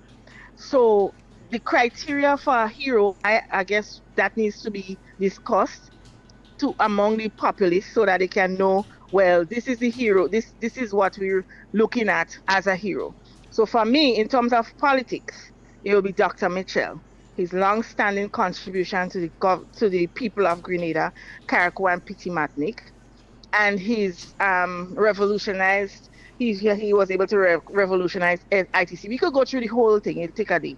Now, the other thing is, for me, in sports, it will be Kirani, regardless to who or what, but to reach the highest tier in sports and collect the different medals, to me, that's my hero. That's who I would consider a hero. And in terms of the other aspects of it, I still have yet to decide on who won who. But these are the two heroes for me for Grenada. But yeah, Devon, we need answers. Our generation need answers. There's a lot of persons who have a negative light in regards to the revolution. Some have positive based on what they were told. But people need the truth. It's about time. It's 40 years. It's about time that they come out and say the reasons why. Everybody is giving their own version. Well, that would happen. But what was the reason for the overthrow in 79? Why did they use the guns?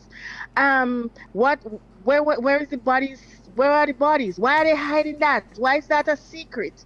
Give the family closure as to what happened with the bodies, if it was burnt, if they throw it in the sea, whatever. Give the family closure so they could get over it. Who you direct the question about the bodies? Why was he killed? The question about the bodies. Why was he killed? Cindy, the question about the bodies. Who you want to direct the question to? Who did it? Perhaps I can help you. Who are you directing the question to? For example, well, to the persons who know. Like who?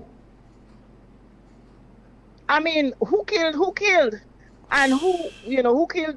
Who was the one who took the bodies and put it where it was? I mean, are they still alive? I mean, these are, I don't know. A lot of young persons my generation are asking the questions. I can give you factual answer for that question in particular. Mm-hmm. And if we do our research, right, and so we will know that the remains, right, from the execution on October 19th, the Americans are the ones that have the bodies. They are the ones that recover all the bodies from a mass grave, right? And so in Calivini. And so on, they were the one. Hold on, Cindy. Even right, Father Sean in his October 19th speech, he told the nation that the Americans basically incinerated the remains of the bodies. But to me, the article that I see is that he insinuated that is what happened. Did that actually really happen? Okay. He's insinuating or he's suggesting that is what happened. I would point you to somewhere where you can go and get some clarity. If you can put your hands on documents in the case that went on with the 17, you will find out that there were evidence given by a captain or colonel in the American Army who basically, he was a pathologist who told the court, right, about the bodies and what was done with it.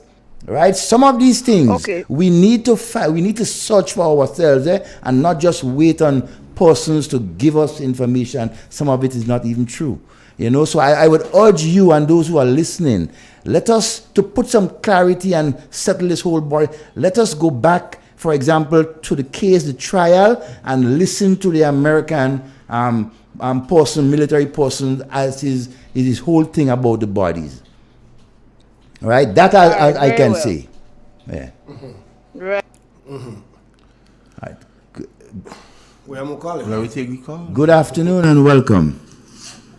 Good. Yes, good afternoon. Very interesting discussion this afternoon, and maybe it'll have next. But yeah.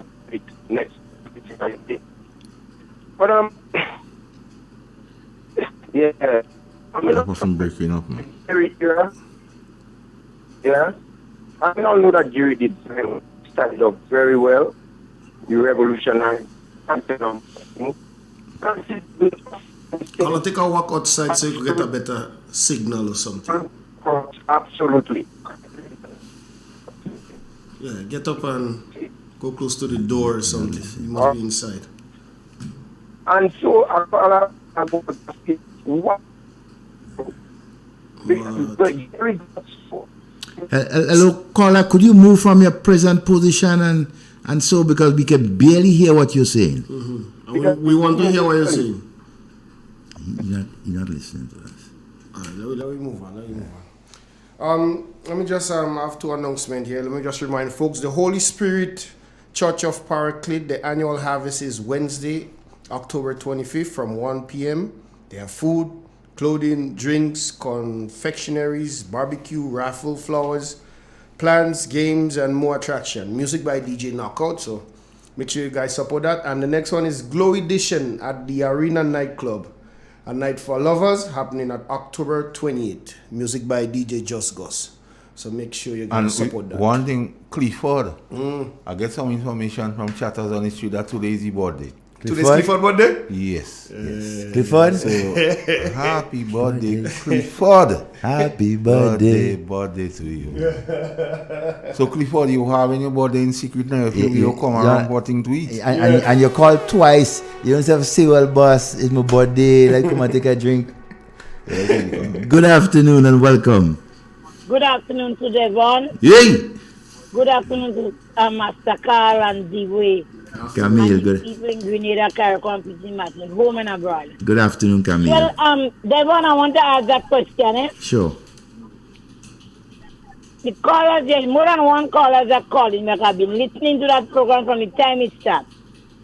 And they want to know, some of the callers want to know where Bishop Body and them is. Not Bishop alone, the rest of Arlene and Jacqueline and Maitland and everybody.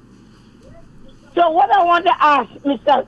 Romain, there is people in Grenada that line up these people and put them aside and bring them into the arch and bring them on the big wall and line them up and shoot them down. It's not the Americans that line them up and shoot them down. Grenadians, soldiers in the army, Revolution Army, that kill these people. So none of them can come out now. 40 years, Mr. Romain, that none of them cannot come and speak the truth to the Grenadian people and say, well, look, we did make a mistake with the young, we were frustrated, whatever. They're living in this country. Camille. They're living here. They still could come and say they did it. Camille. Yes. Okay, before you go on, let me just put some perspective. Listen to me. Now, it is a fact that Maurice Bishop and other ministers together with other persons were executed on the fort by soldiers. Okay? Now, they took the bodies and they brought it to Calivini. Put it in a mass grave. Yes, and that is a fact. Okay? Yes. Now, when they, on the 25th, when the Americans invaded our country, they came in. They came in. Yes.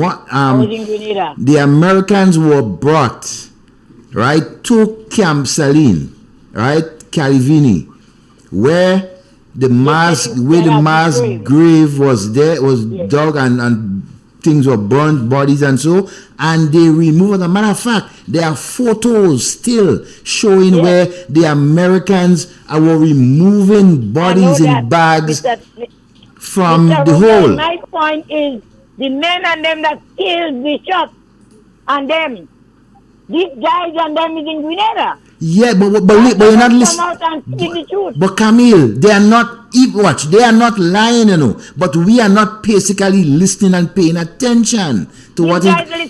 Listen, Camille, listen to me. Just give me a little while. Camille, just give me a little while. Let me explain to you. When that crime was committed, right, and remember, when the Americans came, all these guys, or the 17, they were all put under house arrest. They were, not under house, they were put in jail. They knew, listen, Camille, right? They do not know where the bodies were moved to when the Americans took it out. They were already in prison. Yes, they knew where the bodies were put, But when the Americans took away the bodies from that particular place, they knew nothing because they were already in prison. I hope that brings a little clarity to you. I'm not defending them, but I'm telling you the stages in which. Come out and tell the nation. Well, tell the nation from the house arresting at the other head bishop. Why they don't come out? Like, oh, you explain certain things to the nation, what you saw on the foot. Why some of these guys don't come and speak to the nation and explain these things for people to get some closure? Why they don't come and say, well, okay, we had him under house arrest and they wanted to go join leadership and then we take him out. When we reach on Market Hill, we say we're going in the vote. Why they don't come and explain that? People want to hear them. People want to hear them government speak. Kami, I don't think we're listening. I don't think persons. No, listen to me. Listen to me, Kami. Persons. Let me ask you that. You think that persons were willing over the years to give those guys an opportunity to speak out? Yes. You think so? Like every day you have discussion. From then when 2 3 7 ago, and we're talking about Bishop and the Revolution. Yes. You have people why this man not come and say something? Yes. When they teach some of them men but some of them did. Some of them did came out and make statements. But are we as a people willing to give them a chance to speak the truth? Yeah. They have Grenadians. Yes, they willing to give them. Okay, so let us set up right now. So let us set up Camino. It won't happen. These guys to give them a chance, Grenadians, let it come out and explain what went on. Of course, they need a. I appealing to every one of them. Because these people are there, some of them married, they have family, some of them does. They're in the prison, speaking to prisoners, that young people in the prison, so appealing to them. No, to come out and speak about what happened on the boat. And I agree with you. And I agree with you. I could have been a dead woman. I agree with you. I could have been a dead woman. He wasn't but Bogman. Hippolyte. He wasn't for Mr. Hippolyte. He was a lieutenant? Yeah. I would have been a dead woman. Guy stand up, he put me in a on the boat. A big drain. He put me in a drain, lie down. And he stand up over the drain with a gun in his hand. And he helping people, telling them, giving them direction. Wait, don't run back up, go down. Until the thing kind of cool down. Chris tell me, get out and go home. Try and make it home. Make it home. Why these guys are spiritual come out and speak to the Grenadian people what happened? Because you all have a family now, some of you are married, and all you have children. Come and let us know. Whatever little you know, whatever little you see, whatever little happened that day, speak to the people. I understand they was in prison when the Americans get the body in Clandestine. Well, I can't say about that because they was in jail. But even before they killed Bishop, they knew what plan they had to do what they do in Grenada. Have a good evening, Grenada. All right, Camille. Thank you very much for your contribution. Just hold on, Gates. Yeah. Conferment of the Prestige Order of a National Hero. You have some guidelines here. Given outstanding service to Grenada, where the service has altered the course of history or the history of Grenada. Given service to Grenada, which has been exemplified by visionary and pioneering leadership, extraordinary achievement or attainment of the highest excellence, and which has been rebounded to the honor of Grenada, or through his or her heroic exploit or sacrifice contributed to the improvement of the economic and social conditions of Grenada. So that are the criteria they have for persons to match up against, and not emotions and feelings. Of course, he has to be. We're running out of time. And I need to, in all of this, Igwe, I need to play a couple clips. We don't have time No. He coming now. We don't take in call again. Okay. We have 5 minutes, huh? Yeah, there is 5 minutes to close the program. So start your closing up, Devon. Well, thanks again to all our listeners and viewers, contributors towards the program. I think it was educational. We all learned a lot, information about the revolution and in particular October 19th. And I would continue urging our citizens to be part of the process. Let us speak out, right? Let others know who have not been, who had the experience of October 19th, not even during the revolution, so we can share and we can get this thing right. We owe it to the future, to our children and our children's children, right? As we go forward. Independence, 50 years independence, and we need to do better than that as a people. Guitar, I have 2 clips there I want you to play before we go. We have 5 minutes, we could play them. When youth unemployment is at its best because of the lack of opportunities for our young people. Mr. Administration, sir, you are being prosecuted tonight and you are under oath. Is it true that our youth do not have access to low-income housing? Is it true, Devon? That they are not able to afford basic standard of living? Is it true, Devon? Yes, it's Is true. it true? Is it true? Is it true? Now play Jonathan. Play Jonathan. When youth unemployment is at its best because of the lack of opportunities for our young people. Mr. Administration, sir, you are being prosecuted tonight and you are under oath.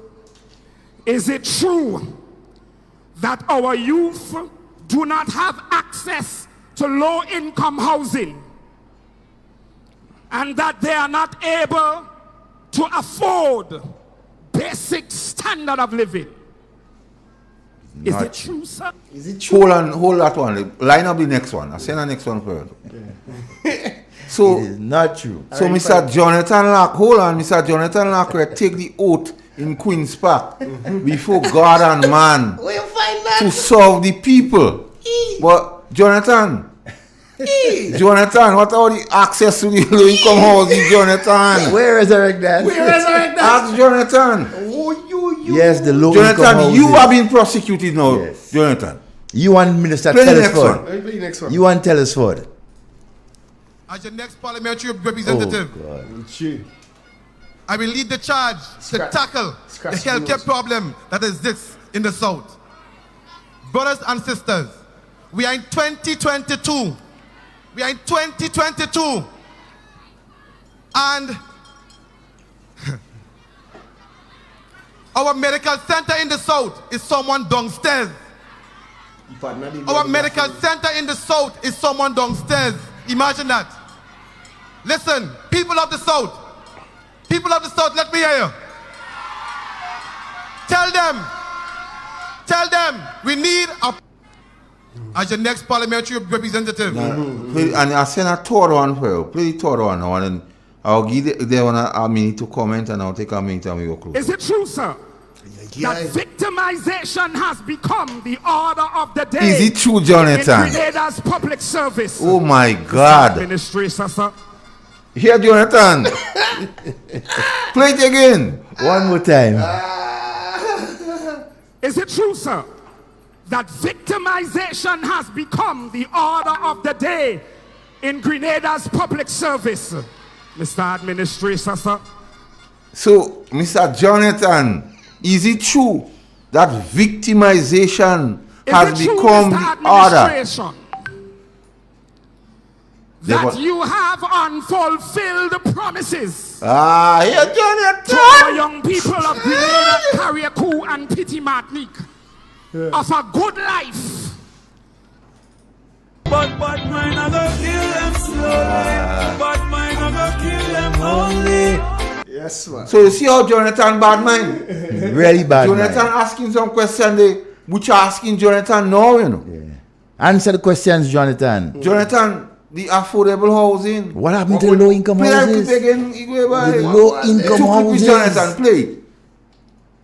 Jonathan, I'll beat you up next week with it. Victimization has become the order of the day in Grenada's public service.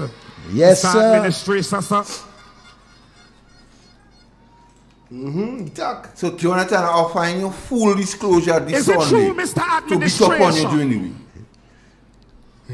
That you have unfulfilled promises? You could understand these guys, and to our young people of Grenada, Carriacou and Petit Martinique. Them that is profit. Of a good life. The profit. But bad mind I go kill them slowly. Bad mind I go kill them only. But them on thanks for Jonathan had seen way ahead of us. Thanks for the company to the devil, and I will continue to bring the information to the people. So what I do now, I give Jonathan what you call in law full disclosure. Yes. I don't hide him, so Jonathan, you know what I'm coming with. So the next time I come back on the radio, Jonathan, you know what I'm coming with. So I give you full disclosure to be fair to you. So plan your defense. Bless evening, everyone. Mad.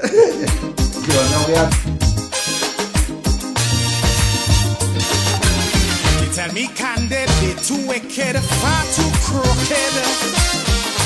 That is the frequent comment I hear. Too one-sided, underhanded, can't be trusted. This is the opinion, yes, yeah. For their own abuses, they keep making excuses. Housing crack up over, they unleash the lawyer. Set up